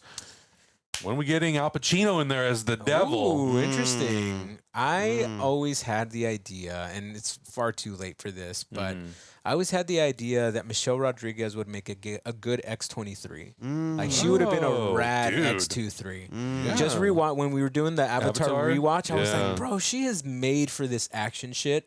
And just Yeah. like that Wolverine anger, rage, just like She's badass. got that like instinct. Yes, and she has the dead look too. Like, if you look at her and she's mad, like the death stare, like, There's I'm not- going to kill you. It's a shame that there's not automatically like a Latina Marvel superhero character that I'm like, here's who she could like. There's just not that many. No, there's not that many. But I'm sure that there could be some creative casting. And Yeah, She absolutely. would be great. yeah, I think she would be amazing at X-23, Yeah. but Yeah. I don't know if the MCU is going to be Right. ready for her. Right. But maybe right, she right. could be some other like An old lady, Weapon X, an old version lady Laura. character, something from another dimension. I don't From know, another something. dimension. Yeah, yeah, yeah. something. The internet has picked it. I go Keke Palmer for Rogue. Okay. Dude, Yeah, that's so a good good. idea. That's a That's number good one. idea. That's a That's number so one. good. But man, there's so many good actors already in that massive franchise. It's tough to pick an actor who And hasn't what been they're in it doing yet. too is just picking almost no-name actors to like come and do Yeah. these roles, which Yeah. makes A it lot of it now, difficult yeah. because I think I saw like some fan casting of Sacha Baron Cohen as Mephisto. Yeah. And I'm just like, Yeah. okay, but I can't not see Sacha Baron Cohen for something like that Right, because right, You will right. never get this. You will never get this. King La, of the la, la, castle, la. king of the King castle. castle in my devil chair. La la la la la. But like somebody like Harrison, I believe somebody like Sacha Baron Cohen, it's hard to separate him from those roles that made him famous. Whereas like Harrison Ford, he's like Harrison Ford. He's Yeah. like at a different stratosphere of acting and personality and actor, right? Oh so yeah, like I would say Denzel Washington as a character. Ooh, that's a good one. That he's one of my That'd be favorite amazing. I actors. mean, Still, Keanu's got to do something. Keanu would be great. Yeah, Keanu would be great. Would be Sounds like fantastic. Keanu maybe will be doing something soon. Yeah. Hopefully he does like a Ghost He Rider. says Ghost. I'm like, He'd let him be be so- Ghost Rider. That'd be Let him be awesome. He Johnny already Johnny has his own Blaze. motorcycle company. Yeah, like, let him be Johnny let him be Blaze, Johnny and then pair him Blaze, up bro. with what's his Gabriel name? Luna. Gabriel Luna. Robbie That'd be Reyes. Bro, amazing. they're both here in LA. Like, That'd be make sick. it Dude, happen. that'd be rad. Yeah. We just see them riding bikes who in LA else? together. That would be so dope, dude. I like Sean Astin from Sean that's Astin, a good Lord of the one. Rings. That's a good and one. I think he would be. I would love to see him. Like I feel like he would be also like a lovable dad. Yeah. The way we just saw in She-Hulk. almost like Stranger Things. Stranger characters that Things. he was in. comes yeah. in and plays this sort of like stepdad type Yeah, character, yeah. or like guy who's dating. You know, I was just like, he's so sweet. Yeah. that you could put him in a role, and he would just be really likable. Yeah, Yeah. definitely. I don't know. Yeah, for sure. Yeah, those are all good ideas, but it's difficult to think of like other because it's hard for me to separate the really big names from the things that they've done and like Yeah. they'll be like Brad Pitt. Where would you put Brad Pitt in the MCU? It's you got to give me a Angelina. you got to Well, he was give in me Oh a yeah, Deadpool. she was already. you got to give me a he was in character, and then based on the character again. Right, right. The internet, the one guy on TikTok found the actor for Rogue. It's like, give me a character. Maybe then then if there's somebody who is still very well known and famous, Yeah. but they match that character, like Yeah. a Keanu, I'm like, go Ghost Rider, go. Yeah. But in some cases, Go, Ghost Rider, go. with the That's a good character, theme song. in some cases, I'd be like, get an unknown. Yeah. It just depends Right, on what right. you know. like the situation Wolverine, is. get an unknown. Yeah, Like, yeah, big time. you know, what do you do for Big time. Cyclops? What are you gonna do for Yeah, Cyclops? Are you gonna yeah. go with the big name or an unknown name? But in the case of like Denzel Washington, you can do what they did with Robert Redford, where they're like they Yeah. basically created a new character for an actor like that Right, to right, play. right. Right. You know, so like as much as I think Denzel would be an amazing like Norman Osborn, I'm like I think Denzel is a one and doneer. If he's ever going to Probably, join the Marvel probably, movies, yeah. he's not going to be that Yeah, long in term eight character. movies. Yeah, Yeah. No, exactly. so Good question. Great. Good question. Good question. Shelby Fielding asks, hey guys, first off, thanks for the shout out on Twitter and thanks for the excuse to binge some Halloween movies. Heck it was so yeah. fun. Second, since we're in the spooky season, what are some of the scariest things that have ever happened to you? Oh, Cheers. very good question. I've never had a paranormal experience with like Yeah, spirits, me but neither. I have had a UFO sighting, I What? think. Really? I've never told you guys this story. I I think think you so. have Oh. I might have told you. probably when we went camping. No. Oh, keep no. going. So, okay. That's Go like you on. told us when we went camping. No, Maybe. or is it a I secret might shame? have. You No, kept no, it no, to no. yourself. This isn't shameful or anything. It's You got just. probed, bro. It's fine. No, bro. I got bro. flashed. You got nope. No. So what happened was me and my little sister. So I was living back in my hometown right after college, and so me and my little sister used to love to get froyo together, right? So it was maybe about dusk, a little bit after dusk. The sun had already set, but there was still a little bit of that glow in the sky. And so we were driving by this neighborhood, and in this neighborhood there was a really bright light, and I thought it was a construction light hanging over the neighborhood, right? And I was like, oh, they're working on the street or something, because it was just like this glowing ball. And you know how sometimes when you go on the freeway, they sometimes, and when you go past construction at night, they have like glowing orbs to illuminate what the dudes are doing. Yeah, yeah. And so I saw one, I was like, oh, that's all it is. And then so we were at the stoplight, and I was looking at this light. I was like, but that's really bright. Like, why would they have that in the neighborhood? And so I just kept looking at it, and we were at this light, I don't know for how long. And I told my little sister, I was like, look, is that a little weird? She's like, yeah, that's a little weird. This ball decides to get brighter, and it gets brighter, and then it just starts going up, and it just starts floating up like 200 feet above this neighborhood. And the weirdest thing is, is that it just takes off into the sky. Like, boom, just like you see in the movies. What? It was just a dot in the sky the next minute. You just see the thing fly up, and I was like, and I looked at my little sister. I was like, did you just see what I saw? Like, am I tripping, or is this a thing? She's like, I saw it, and that was kind of it. And I was like, scary, dude. oh, I think we just saw an alien or something, because that's scary. absolutely insane And impossible. I'm a believer in aliens and Bigfoot and cryptids and all that shit too. For Earth aircraft to do that. Impossible, because it was just a dot in the sky. Like, there was no anything. horizontal propulsion. There was no sounds Weird. that I could hear. Even when it took off, it was dead silent. It wasn't like a poof or anything like that, like they have in the movies. It was just like, one moment it was just a dot in the sky. That's scary. And I was like, oh, I think we just saw an alien. But what was it doing out like at dusk? I don't know. Did anybody else in the neighborhood see it? There were other cars in the street. Like, did they see what I saw? I don't know. My hometown isn't super like populated. What year was this? Had to be like 2008, 2009 maybe. Okay, and what hometown was it you said? It's Santa Maria. Okay. I don't think there's... Give it a Google. There's nothing happens in that town, so I don't think anybody else would have like reported it. Yeah, that's I know crazy. your story. Have I told it on this podcast before? I think you might have. Might have. Hector, do you remember Adam's story of the ghost sighting? What? None of them. There you go. You got it. You got it. Whoa. Yeah, when I was 11, somewhere around there, I was around 11 or 12 maybe. I was in 4th grade, and I came home from school, and at the time I was living I was staying with my grandparents, so my mom would come home and all that stuff. But I went to take a nap, and I woke up, and as I woke up, I was like, oh, this is weird. It doesn't sound like anybody's home. It's not normal usually. Yeah.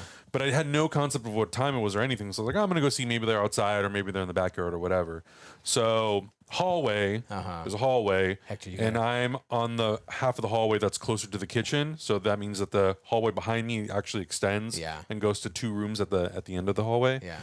So I open the door, and as I'm walking into the kitchen, I look back behind me, and I see my mom walk from one room to the other, and she's wearing like a white dress, and I'm like, well, weird. I don't think I've ever seen her wear that, but whatever. So I'm like, I go down the hallway following her, and I go into the room to go say something to her. When I literally walk into the room, there's nobody in there. Ooh. And I'm like, wait, did you check like behind the door? I was like, what? So I look behind the door, nothing. Ghost, The room's about this big. Okay. And then there's a closet. So I open the closet, and I'm like, there's nobody in this room Quick question. at all. What made you turn around? Because you were walking out down of my periph, I could see like something walk across the hallway. So so as I'm walking, I like walk out the door, take like 2 steps, and out of my periph, I see like a shadow coming across. So I look, and I just see a woman in a white dress with blonde hair walk across the hallway, and my mom has blonde hair. So then I was like, oh, I'm gonna go. Look at the window. Hector, look behind you. Spooky. That did scare me. That got me good. I was expecting to see a lady. Spooky. In a white dress, a blonde lady. Shit. Can you help me, please? That's just the old lady that lives in our backyard. Oh my gosh, get out of here. So I walk into the room, I go into the closet, nothing. There's no other human being in the room other than me. Yeah. So immediately I'm like, I need to get the fuck out of this room. So I walk down the hallway, and I go into the kitchen. I can't find anyone. So I go into the garage. My grandma's in the garage, and I go, hey, is my mom home? No, it's 2 in the afternoon. Your mom's at work. Yeah. What? So there's nobody else here, right? It's just you and me? Yeah, nobody else is here. And I'm like, okay, cool. She goes, why? What's wrong? I'm like, I swear to God, I just saw a human figure walk from one room to the other room, blonde hair, white dress. I don't know what to tell you. It's just you and me here. Was it floating or was it stepping? I couldn't. Honestly, if I'm thinking about it right now, I couldn't tell the difference. Okay. Like, if you're asking me that question, I could be. I could be influenced to think that like, oh, it floated across. But I can't really tell. Yeah. All I know is that I couldn't see a face. Like the hair was kind of like obscuring the face. Right. And it was just like a white one-piece dress. Like a blonde The Ring. Yeah. But Well, Adam's mom is also very blonde too. yeah, Though. so that's why I thought it was her. The ghost was trying to fool you. Yeah, Ghost was trying to lure me. That's the scariest kind.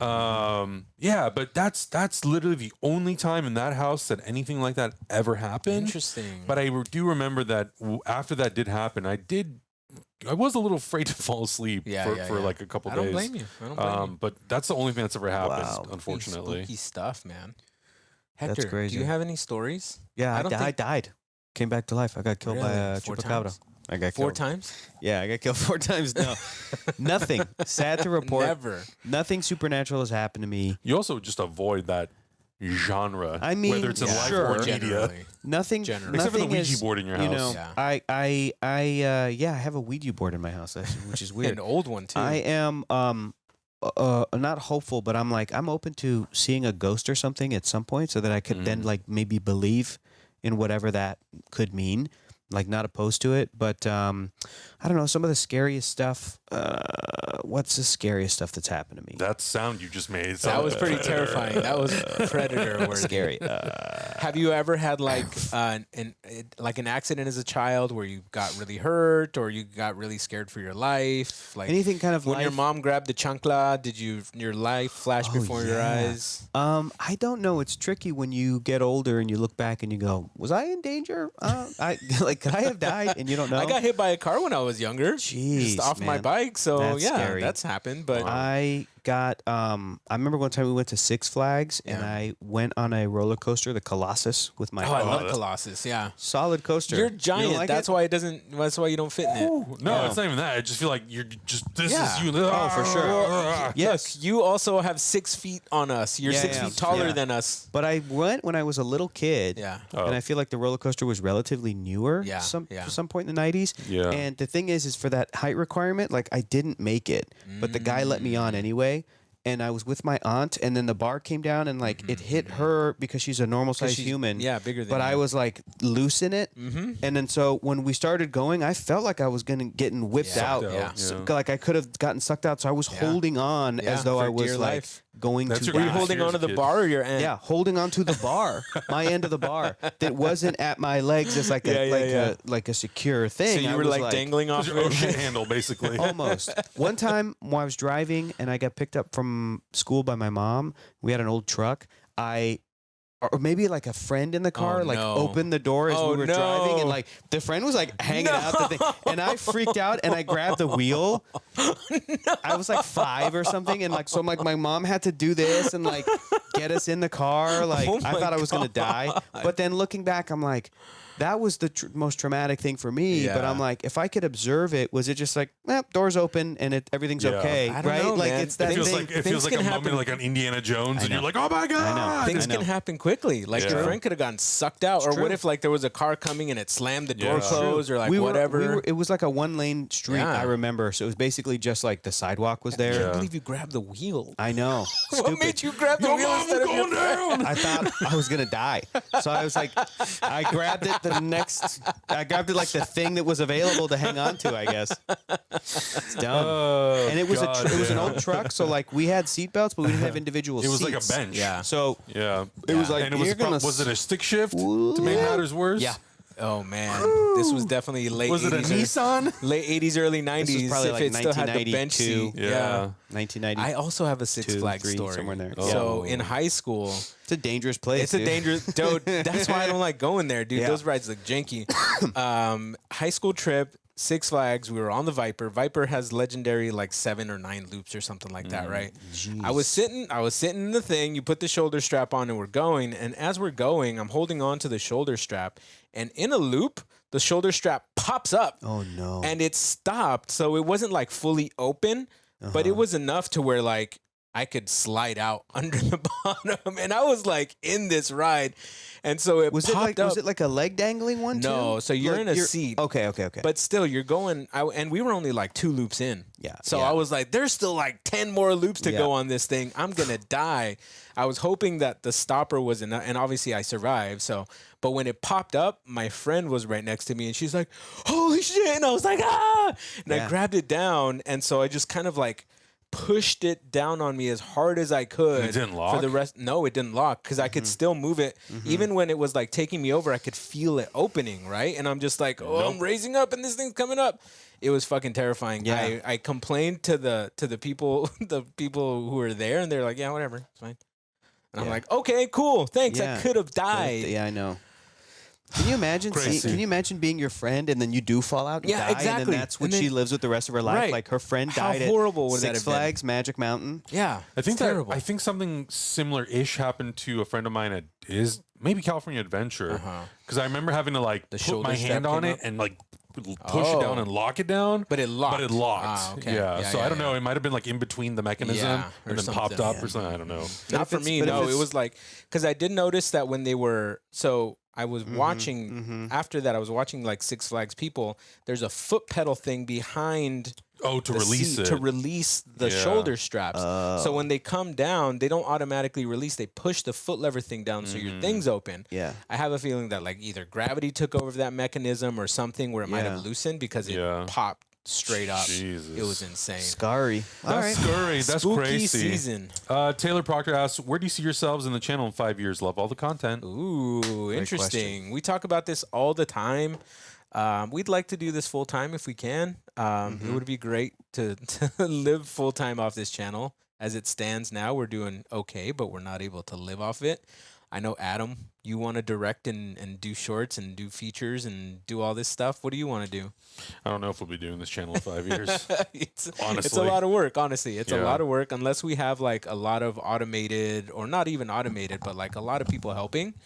That's really where we need to be in order for this channel to really go strong. I could see that happening in a couple of years. Yeah. Bringing on more people in a team or whatever to do stuff. I would just love to see a fully integrated, built out kind of website where it would be links to stuff that we're doing. It would be links to things. It would be all kind of in one place and kind of, not dependent on the YouTube or the Patreon ecosystems.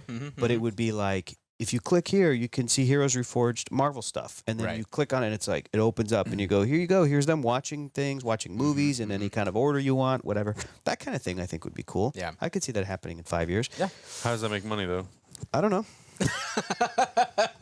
How does that keep us employed? Not everything is about money, Adam. How does that keep us employed? Not everything is about money. It's not the only thing. I'm just saying. That's one thing I could see. That's a goal he has for the channel, not necessarily the overall us, I success guess. of the channel. But like, how does that helmet make us money, Adam? It doesn't. It's a great it question. keeps me alive on my motorcycle rides. That's true. So, how does that She-Hulk action figure make us money? It doesn't. It's just something. Tax write-off. It's a little, It's a little work in the system. a little $11 tax write-off. That's right. That is. That's right. I'll figure out a way to make it money. Maybe it's some integrated ads. Yeah. Maybe when you click on it, a geology ad pops up, and go. then people There you punch go. through it to then. Yeah. They Breaking the fourth literally wall. go That through could their be- screen. That could be it. Yeah. But yeah, we'll see. I mean, 5 years is a long time It's in the YouTube space. But also, it does, but it'll be it's here not. tomorrow. Yeah. Because think about it, we're starting year 3. Right, exactly. So Next year is going to be the 5 years since Infinity War. Yeah. Yeah. And you think about how fast that time goes by. Yeah. I don't know. It's I struggle with this question a lot, or just this idea. Don't make Adam commit to anything. Don't. I mean, Foolish. I mean, He's about to go out for cigarettes and not come back. You know what I'm saying? Don't freak He's him out. gonna go out for milk. I'm gonna go out for cigarettes, not come back because I'm gonna go donate them and then leave. Yeah, exactly. It's a question I struggle with a lot because even the last month, I was house sitting for Keller while you guys were in Italy. Yeah. Well, they were there longer. And you're like, I just want a dog. Yeah. Honestly, I was like, man, it'd be cool to have a dog and a little house to And a just be able wife to and do stuff. child. Yeah, that Listen, too. 34 children. You want to know where he's going to be at in 5 years? Slide in his DMs and find out. Ladies, make it happen, Captain. Still trying to make it happen, Jesus ladies. Christ. Make it happen. That's where he's going to be in 5 years. But That's I where was his head's like, at, his heart's at. the goal that I gave myself while I was there was like, I want to try to write something, whether it's 10 pages, 20 pages, whatever. Yeah. It never happened because it was like you were gone, but we were still recording stuff. The schedule we were was still still making tough, stuff, and it's like I recorded a whole video about Avatar, the remaster. It's like 12 minutes long. It's not done. I'm not done cutting it. Yeah. And it's like, I'm probably never going to put it out because it's kind of irrelevant at this point. The movie hasn't come out yet. Put it out. No, it's about the remaster. I know. Which came out already. I know. Put it out. We'll see. What Maybe. we were just talking about how some people like to reflect on pop culture years later. That's true. Yeah. That's true. So yeah, I mean, there's still a lot of value in the things you think, Adam. So yeah, I scheduled. I I was like, I want to do this and this, and I never got around to it. And it's like, if I am so hands on everything that we're doing, I'm never going to do anything else. Yeah, be hands off. So it's a problem. Be hands off. Put your hands on a lady, smooch her, and then have her put her hands on the computer and edit everything for us. What we're talking about how I was like, I think maybe in January I'm going to take a week off, and I'm like, is that even going to be possible? Make it a month. Yes, it is possible because we dictate what we do. That's true. And you can do whatever you want, Adam. Let me check in with our bosses. Us, exactly. Hector, are you okay with Adam taking a month off? I'm okay with that. Yeah, let's do it. Adam, take a month off. You were approved for a month off. Approved. Thank you. Thank God. Stamp. Thank God that I have to get approval. Thank God. Greg McCoy says, hey guys, thanks for all the great content. Hopefully you guys have the podcast up at the weekend so I can listen on the plane for my honeymoon. No pressure at all. Congratulations. First of all, are we late? Congrats. When was that comment posted? We're late. Today. We're already late. Good. We're recording it and we're already late. So my question is about the current balance of the MCU shows and movies. My fiance is always saying that she wants more from the shows and that they feel incomplete. While I think her response is exactly what Marvel wants. They give you just enough to introduce you to a new character and their base motivation so that when you see them pop up in a movie, they are ready to go and not spending 30 minutes of a 2-hour movie learning about something new. What do you think? Yes and no. I think that's a valid thing. I've seen people say that they feel that the majority of the shows, probably except for She-Hulk, have just felt like 6-hour movies. Like like WandaVision could have been a 2-hour movie. Falcon and Winter Soldier could have been a 2-hour movie. And on the one hand, I understand that and I agree with that sentiment. But on the other hand, I go, well, I think that WandaVision, it just depends on each individual show. We could talk about what Loki did. We could talk about what If did, what all these shows are doing. But I think that it is a little bit. Well, now it's gonna make me sound like an asshole. I think it's a little bit cynical to go. They're just setting up characters in this and doing enough to make me like them, so that when they appear in a movie, yada yada yada. Yeah. I feel as though the entire purpose of Marvel is at the end of the day to try and tell a interesting, good story that people like. The story. That's true for Marvel Comics. When I think about Marvel Comics, they put out a series, a mini-series. A lot of that stuff is testing ground. A lot of it is, we don't know if this character is going to work in this way, so let's test it out. And maybe now Carol Danvers, maybe she's the main superhero and it's not Marvel anymore. I mean, let's see if this works. Oh, it works, and she goes by Ms. Marvel. Well, what if now, all these years later, she's going to go by Captain Marvel? Let's see how that goes. Oh, it's really kind of hitting with audiences. This writing and this story and this art or whatever is working. Great, but it's like they've workshopped it for years and years and years. Yeah. I don't think Marvel Comics puts out character series or miniseries or comics just to set them up and be like, and when they appear in the next big Marvel event, you'll be invested. I don't think that that's the goal. I think that's a happy side effect of like when characters do end up being popular, then Marvel will kind of look at it and go, maybe we can base a story around these two characters, right? I think about like Fear itself had something to do with Captain America and Thor. Like it was like a Thor-ish villain, but it was also like like Red Skull. Captain America was involved, right? Or the daughter of Red Skull or whatever. So sometimes they kind of do look at kind of what's trending, what's popular, and like, oh, what if we, boom. I would not be surprised if they did something with Wong and Madison. No joke. I would not be surprised if it maybe a short special presentation, a one-shot, something like that. But I also don't think that if the show's coming out and you feel like unfulfilled, like it's not complete, I think that's very interesting. And I'm like, I would want to talk to that individual person, wife, fiance. Congratulations, by the way. Sorry if I sound like a jerk. But I would want to get into the nitty gritty of like what was incomplete about Loki. What was, because I could probably agree with a lot of that stuff. Do you need to jump into a comic book after? Do you need to jump into another movie from the Infinity Saga? What like, other what do you need to see? What other shows and movies do you love that you go, oh, that makes me feel complete? Right. Because I do think that even though these products are coming out and they're products designed to do everything you're saying, build up hype around a character or whatever, the TV shows have also been like, okay, Anthony Mackie and Sebastian Stan, you guys have been killing it. We're going to give you your own show, right? WandaVision, Elizabeth Olsen, Paul Bettany, you guys have been crushing it. Even though Paul Bettany, you're dead, we're going to give you guys your own show. It was almost like a reward. Right. And the other shows have been like, Tatiana Maslany, what a great casting we found. We want to do She-Hulk. We're going to, do this thing. But I would want to have the conversation based on each individual thing. If Ms. Marvel left you like unsatisfied, that's fair, that's valid. But is it just because the concept of a Marvel character itself isn't enough? Because the Marvel characters are kind of forever ongoing, and we don't know what the end game is. Not really finite. We don't know what the end game is for Kamala Khan. Are they trying to build her up? Like, do you need somebody to pull you aside and be like, here's what we're going to do. By 2029, Iman Vellani will be the next Captain America as Kamala Khan. Like, she'll inherit the role. And then that's, do you need that kind of thing? Or are you the type of fan of Marvel like I am, where I'm just like, give me the stories. I like these characters. I like the potentiality of crossover and interactivity or whatever. I watch these shows differently than most people I know. Yeah, for sure. I talk too much. I don't know. Is that enough? No, that's good. Okay. Casey asks, hey guys, thanks for all the content. We appreciate you. We have a continuation of the Cavill Momoa Johnson universe, James Gunn's expanding universe, and Matt Reeves' expanding universe for DC right now. What are your thoughts? I'm all for more stories and different tones, but I know some people just want continuity. That's a whole episode on its own. Yeah, Adam, give us a summary of what you think. I mean, I'm interested in all of it. I think for me, it just comes down to what you were literally just saying, story. Yeah. Do I care about the characters? Do I care about the journey? Am I invested in the journey and the characters? If you tease and hint towards other things in the future, am I excited by that based on how I feel about the thing that I'm currently watching? Like Black Adam's coming out and they've been teasing this, mid-credit scene and all these things. And I'm like, cool. But I have to make sure that I love Black Adam and the JSA before I care about them seed planning something in the future. And that goes for Marvel too. Like if all the seed planning they did with Thanos, I probably wouldn't have cared as much if I didn't care about Cap, Iron Man, all the Avenger characters leading up to that. Because and then you get to Infinity War and they wrote out Thanos and you're like, this is dope. Yeah, exactly.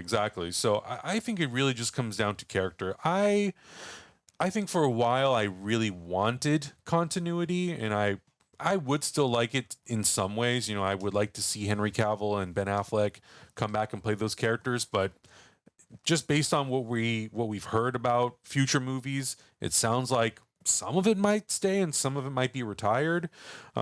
So I think because of that, I'm really open to seeing what Matt Reeves does with the Batman universe. They're talking about maybe doing films that are based on some of the villains, some more of the heroes, doing shows that are based around all those things. So I'm like, cool. If Matt Reeves loves that lore and that universe, and he feels like he can do characters like Clayface and Scarecrow and whatever the case may be, and really has like a take on it, sure, I'm totally open to it. Same thing with James Gunn. Peacemaker was great. The Suicide Squad was great. I've really enjoyed his Guardians films. So I have a lot of faith that whatever his secret project that he's working on, it will be a good reflection of DC Comics. And that's kind of all I ask for at the end of the day. Eventually, whatever this shit show regime that's running it will figure out what the continuity is, and that'll be its own conversation. But this is going to have to be a conversation for the OnlyFans, because there's going to be a lot of cussing involved, a lot of inappropriate talking. We should probably consider doing that video or podcast or whatever, for sure. In one of those like destruction rooms. Yeah, where you can just like break everything. Yeah, for sure. Because if I say the word Zaslav, I'm gonna want to break a window. Anyway, yeah. Taco Masia asks, has Chef Hector been cooking anything from the cookbook? I'm anxious to hear what he's been up to in the kitchen. I haven't gotten it yet. I need it. Do you have it here? Really? Did I take it home? I don't think I did, dude. I think like 4 episodes ago. No, dude, I don't think I did. It was earlier than that. I don't think I did. It's been a while because I don't have it. I'm pretty sure. I guess I'll check when I get home. Shoot. Play it back. Do you remember where you had it? Hey, don't deflect the question. Have you cooked anything? Oh, absolutely not. Just in general. No. Didn't you try to cook something for like an anniversary or a birthday? No. You made Abby breakfast. You told us that. Yeah. That was a while ago. That was last year. I don't think so. Yeah, no. I've been back to making bowls of cereal now, so baby steps, Baby steps for 35 years. I want to make sure. I'm going to check tonight. I want to make sure if I do have it, I need to crack it open and do some lessons. Yeah. My goodness. Wow. All right. Anything else jumping out at you, Adam? You want to about cooking? Yeah. Quick deflection. The answer's no. I'm so sorry. I'll get back into it. Felicia B asked, "What's your favorite and least favorite 3D experience and movie you wish was in 3D?" Thanks for everything you. My least favorite 3D experience. You're like working on no. Well, actually, that's a whole nother topic for a conversation. OnlyFans. My worst 3D experience was Harry Potter the ride at Universal Studios. Bad. That 3D is so Harry Potter ride has 3D? It used to. They took it out. They took it out Because it was so nauseating. Yes. It was so bad that so me and my wife went to that ride and there was a soft opening. So we got there and there was only maybe like 50 people in the entire park. And we went on the ride, we got off and we're a little woozy, and then a park attendant comes up to us and they're like, "We have a vomit room if you need to vomit." And I'm like, "No, you didn't build a vomit room for this ride." That's how you know I the 3D's cannot bad. believe that they took the 3D out. Yeah, so and they it's ended still up- nauseating. I still cannot do that ride. I cannot It's because do that you're ride. moving. Is that the one where you're strapped in, right? While You're strapped in. there's also like Sorry, Cynthia. footage. Fuck that ride. No, There's she also doesn't like it footage either. Okay, of- good. She doesn't like of it either. stuff That's happening that you're trying to horrible. that they kind of want you to like check in on. I rode that ride once, and the one time I went on it, when they were like, "Okay, we're gonna strap you in," Nope. I was like, "I can't breathe in this." Nope. It's not a And good then they ride. try to Hard blow pass. cold air in your face to try to like make you feel better, Yeah. because cold air and wind blowing by makes you feel better, but Yeah. not on that ride, dude. That ride was, as far as movie experiences, I've never had one that I hated. Watching the 3D of it, because what ends up happening is that you do all this awesome 3D and then they crush it by 50%, and then you can't see the 3D. Captain at the end of the day, America, the so Winter Soldier. I can't say that any popular movie has offended Crush me 3D wise. 30%. I like Jurassic Park. That was that conversion. was great. Yeah. I like. No, we're talking bad experiences. Well, I want to Well, do the good good ones. and bad. Favorite She and asked least for favorite. good as well. Yeah. I would say another good one is Spider-Man Into the Spider-Verse. A couple of animated films have really great, like Kubo and the Two Strings looks really cool. That little Disney short that you show everybody. I always show it. Yeah. Get a Horse Yeah. is a wonderful 3D experience. Worst, I go back to Harry Potter. The last two Harry Potter movies were really shoddily converted at the last second, and they're like 2D carded, like bad jobs. And what was the other thing? A movie you wish was in 3D? Oh my God, so many. All of them. Yeah, All of them. anything that like has made more than $100 million at the box office. Basically, I'm like, this would be dope in 3D. Like, and even like dramas that make more than $100 million at the box office. Arcane would be rad. That would be That cool. would be so That's good. gotta be in 3D. I would love Speed Racer, the Wachowski Speed Speed Speed Racer Racer would would be be rad. really Yeah. cool. Because It's very they- visually and you striking, could just really play with it in a way that's the way that the movie plays with its imagery. I'm like, you could play with the 3D. That could That's be super, good. super good. Good answers. I would say my least favorite, probably, I mean, aside from the really poorly converted ones, it's not great, but it's fun to watch, is Friday the 13th Part 3. Nice. Oh. That's funny. Because it's not shot digitally, it's shot on a film. In 3D. So with the way you have to shoot 3D on film, you're very limited to how close you can get those camera lenses together. So some of the 3D, when it comes out at you, you're like, oh my God, it's like, because it's way like here. here. Yeah, It's the like, TV's there and it's like right in your fucking eyeballs. oh man, that's fun. It's a really fun experience, but it's not the best. Yeah. There's also been some IMAX documentaries, again, because they were shot on film, they couldn't get the lenses close enough together where it's like, we have a panda in a forest. I'm like, that forest is fucking huge. Holy shit. That panda's 80 feet Yeah, tall. the panda's like in my fucking retinas. I'm like, so this is funny. too much. That's so funny. This panda stinks. Yeah, so of course some of the conversions have not been great, Yeah. obviously, but I'm like, yeah, it's conversion. That's 8-week conversion for you. Yeah. Some of the ones that I think I really enjoy, I do like Jurassic Park quite a bit. I really like Titanic. Titanic is really good. That was a good one, yeah. I was really impressed with Doctor Strange and the Multiverse of Madness. Yeah, Cool. that Just 3D like the was overall great. quality of the 3D also was really good, and even Jaws 3D was great. Yeah. Jaws was dope. Jaws was dope. I'm so mad they're not putting it on 3D Blu-ray. Fuck. And Avatar, we were just talking about the first one, yeah. this re-release. I of think Avatar that we saw, I think Avatar is kind of in its own Yeah. category because it's 99.9% shot, and there's like a little tiny bit of conversion. But there's also like CG. Yeah. It's like natively 3D because it's been rendered out Some of, of it, like a CG environment with CG Navi characters, you know? I think it's like the most comfortable 3D experience and the most consistently comfortable 3D experience. That's not to say that, you know, other 3D movies haven't been, but just watching, you're like, wow, this was made by someone who really thought about the 3D and understands beforehand. it. Yeah. Sure. Yeah. In terms of a movie that I think I would love to see done in 3D, The Fifth Element. I feel like The Fifth Element could be a really fun 3D experience. The original Halloween? Could be. Nah. No, too, not at all. No. Too old Movies. school. Yeah. No, I think that Too dark. in order for you to see 3D really well, you need a certain High amount of contrast, luminance. yeah. Yeah. I think that's why James Loomis? It has Loomis. Luminant, yeah, that too. It does have Loomis. You're right. I think that's why and James Cameron has said this. He's like, I will never convert Terminator 1 to 3D because know. it's too dark. I know. And I'm I, like, I I get agree that. with him, but I also disagree. I'm like, just do it. Just do it. Yeah. Shut Yeah. up. Do it. Shut up. Yeah, and so that's the thing. I think 3D pops much better when you have high contrast, really bright images, and all that stuff. So I mean, The Fifth Element. My God, that's as like colorful as you can get. Pretty bright. Yeah, but even I think something like Sin City 1. Because I know they did Sin City 2 in 3D, but I like Sin City 1 more. Yeah, me too. That could be cool. Yeah, that could be cool. So. But also, we learned a lesson about black and white in 3D when we tried to convert the little rascals into 3D. Y'all remember that one? that didn't work. That in 2D animation Didn't work. Yeah, that didn't work. Like cell shaded Interesting. animation Yeah. does not work at all. The only thing you can pop is like you need texture. That's the big Carded, thing. yeah. Yeah. Anyways, that's in the weeds. That's for the OnlyFans. That's right. Next That's question. right. We'll do one more question. Okay, one more. From Blep. Hey y'all. Been loving all the reactions to the podcast. I have a general question for y'all. Do you think social media plays too big of a role in the decisions made by heads of the studios? For me, those platforms are too chaotic to be reflective of actual people and their opinions. Anyway, Patreon forever and goodbye. Hey, good one. Great question. that. Some maybe.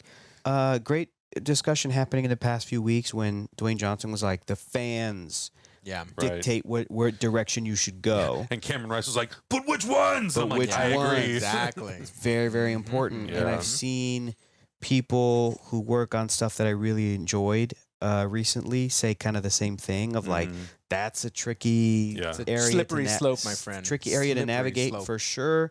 I think that I think at the end of the day, it's all money. And even if a social media campaign has all the support, I don't think decisions are made unless someone's like, here's the numbers. Here's the tweets. Here's what you can. Here's that the doesn't. engagement.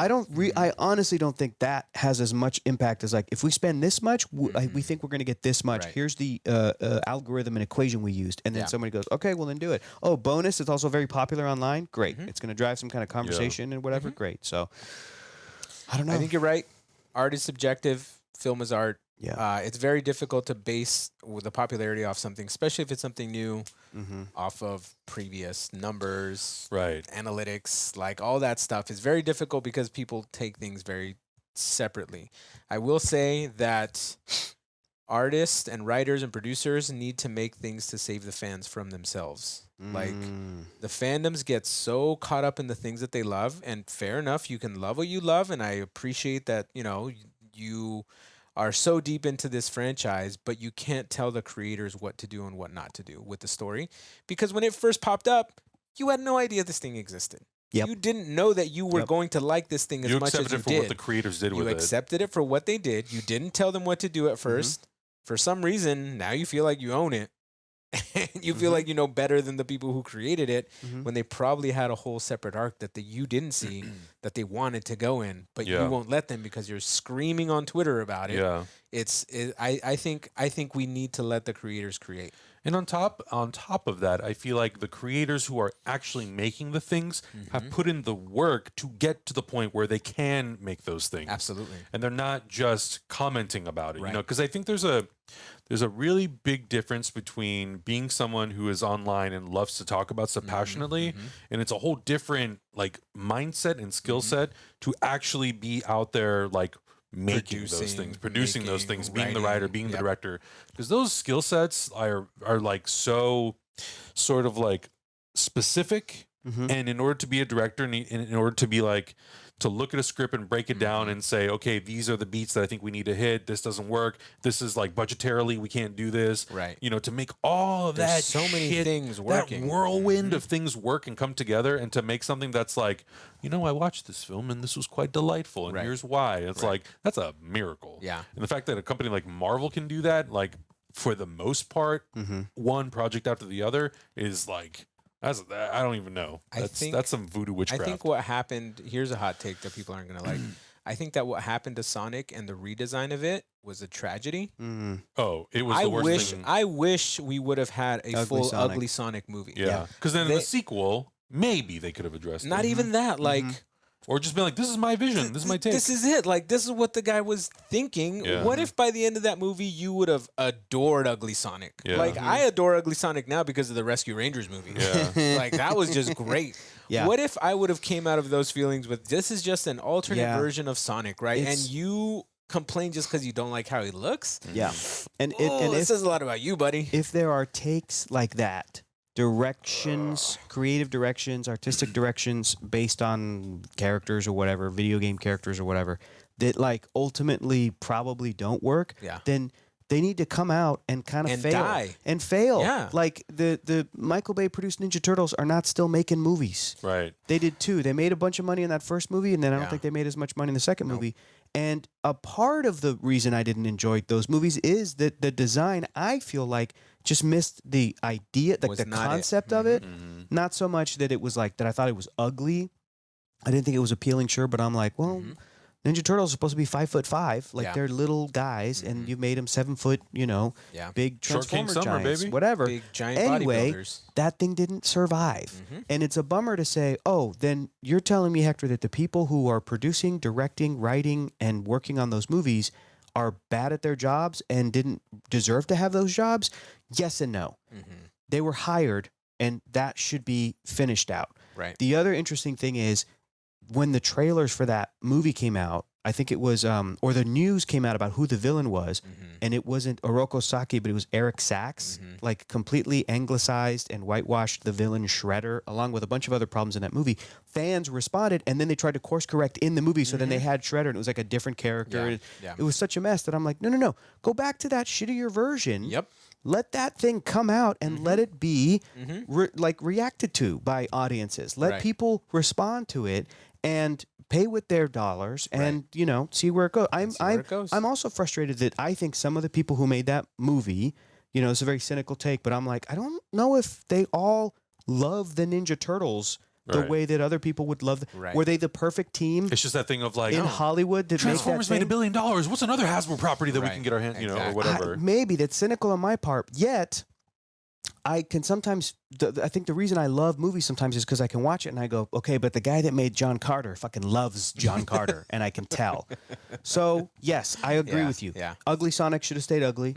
If that meant that that movie would have not been as successful, okay, fine. Then does that mean that that producer, director, creative art director, whoever it was who kind of made that call, does that mean they learned a lesson? Did they learn a lesson? Do they get that? Did they keep doing that job? Right. Do they defer to somebody else in the future? Like, I want all of the best creatives, the most qualified creatives in Hollywood, the most deserving to get jobs. That's not how it works. And then it also comes down to the conversation of like, maybe the director came in and was like, we can't have design Sonic like this. We got to make him look like the video game. Right. And someone at the studio level was like, We don't have that in the budget. or whatever. And then the director was like, look at the internet freaking out. I'm going to respond. We're going to change it. And then that messed everything up. And that's also bad too. Like all kind of lessons being learned or whatever. But I mean, to me, I didn't love the Sonic movie, honestly. And it had nothing to do with like, you know, no matter how good he looked, no matter how good he looked, I wasn't like, oh, now this movie where him and Sheriff James Marsden teaming up in the real world, now I love it. No, that didn't do it for me. Yeah. On a story level, because I'm so disconnected from those characters that I'm like, on a story level, it's fine. Pikachu looked awesome in Detective Pikachu. I still didn't like Detective Pikachu because it's about Detective. Like, I wanted a different. I would have connected better to a different Pokemon story. Anyway. We're going to wrap up this episode with something special. Another thing, Mario. Oh, sorry. Oh, look at that. We have a very special achievement on the team. Wow. Hector, would you like to tell us what this is? Sure. Your involvement in this project. I didn't know you were going to do that. That's very nice. It's a Marvel comic book that came out recently in September, and it is about Latina, Latinx heroes in the Marvel. It's just a little compilation. It's got a bunch of little different stories with different characters. They asked me to write the introduction, and I did. And I got a few very nice messages from people who bought the comic and read the introduction, and it was awesome. So you want me to sign them? Absolutely. Yeah, dude. Absolutely. These will be the first ones I've ever signed. This is documented here that we get the first ones. Oh, these are still sealed. Do you want to open yours, Adam, and then I'll open this one? Yeah. One is for Adam, one is for Augustine and his wife. Very proud of you. Thank you, guys. Just for pointing out that I'm single and have nobody. Yeah, this is for single Adam, ladies. You want in on this comic? You want in on this comic book? You want Hector's signature in your life? You want DM me. Valuable first edition of. I'm gonna say. You want it on the cover? Or you want it on the inside flat? Let's do the inside flat. Right here. Yeah. I'm gonna say to Adam, stay single, baby. Right in like a high school, like it's a yearbook. Adam, this year have a great was summer. Dear Adam, you are an awesome guy. Please don't ever change for any girls. Hags. Have a great summer. Have a great summer. Cool. TTYL. Stay cool. Hector. See you in the fall. Ooh, even blue on it. Just let that dry up. You got a little spit on there. A little spit and stank. Little DNA. Yeah, this is really cool. It's a whole page. I just want to end. Yeah, it is a whole page. Hector, Great. how long did it take you to write that? And how nervous were you when it came out? I'm nervous spelling your wife's name right now. Making sure I got it right. Oh, God.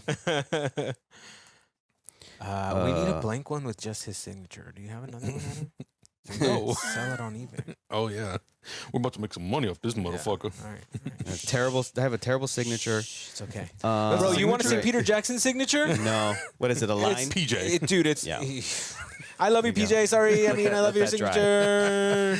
Don't let anybody watch this. It took me a few hours to write it, and I had a wonderful editor. And I had a wonderful editor and my girlfriend who also looked at it before we sent it to the editor. Yeah, good idea.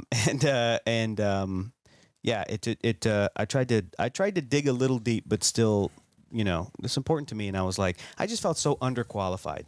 The last person they had to write what the fuck? The last person they had to write an introduction for Marvel Voices Comunidades was like a professor of Latinx studies or something. Like, just this amazing individual. Yeah, you're a Marvel nerd. Yeah, I'm a Marvel nerd. All right, let's write this up. I'm a Marvel nerd. Okay. You're an icon awesome. officially in the Latino comic book nerd community. Wow. So this is a special achievement. We need to celebrate it. Thank Everybody you so who's much. out there, go get a copy. Thank you so much. Hector will personally go to your house and sign them. So Sure, why not? get ready. Why not? Because you're going to have a lot of flights. Let me know. I'll sign it. A lot of flights, a lot of fights. All right. lot of flights. Take Thank us you. out, Adam. All right. But guys, of course, thank you guys so much for watching. If you are listening on the audio version, pop over to YouTube, check it out. Or if you want to listen to this because you're, like some of our fans who like to be on the go. Yeah. Take the podcast with you. Check out all the reactions. Check out our Patreon. Check out all the things that we're doing. This is the engine that just keeps on going. We don't stop 24/7. We're like a fucking theme park. We're more open than Disneyland. Yeah, Take that, it's Mickey true. Mouse. That's true. Let us know all your thoughts on the topics that we discussed. Should Adam take a vacation? Probably not. Yes, he We'll should. see. We'll run a poll in our Discord or something. Join our Discord, join the community, and we'll see you guys in the next one. Adios, goodbye, Bye. and good night. Bye. Bye.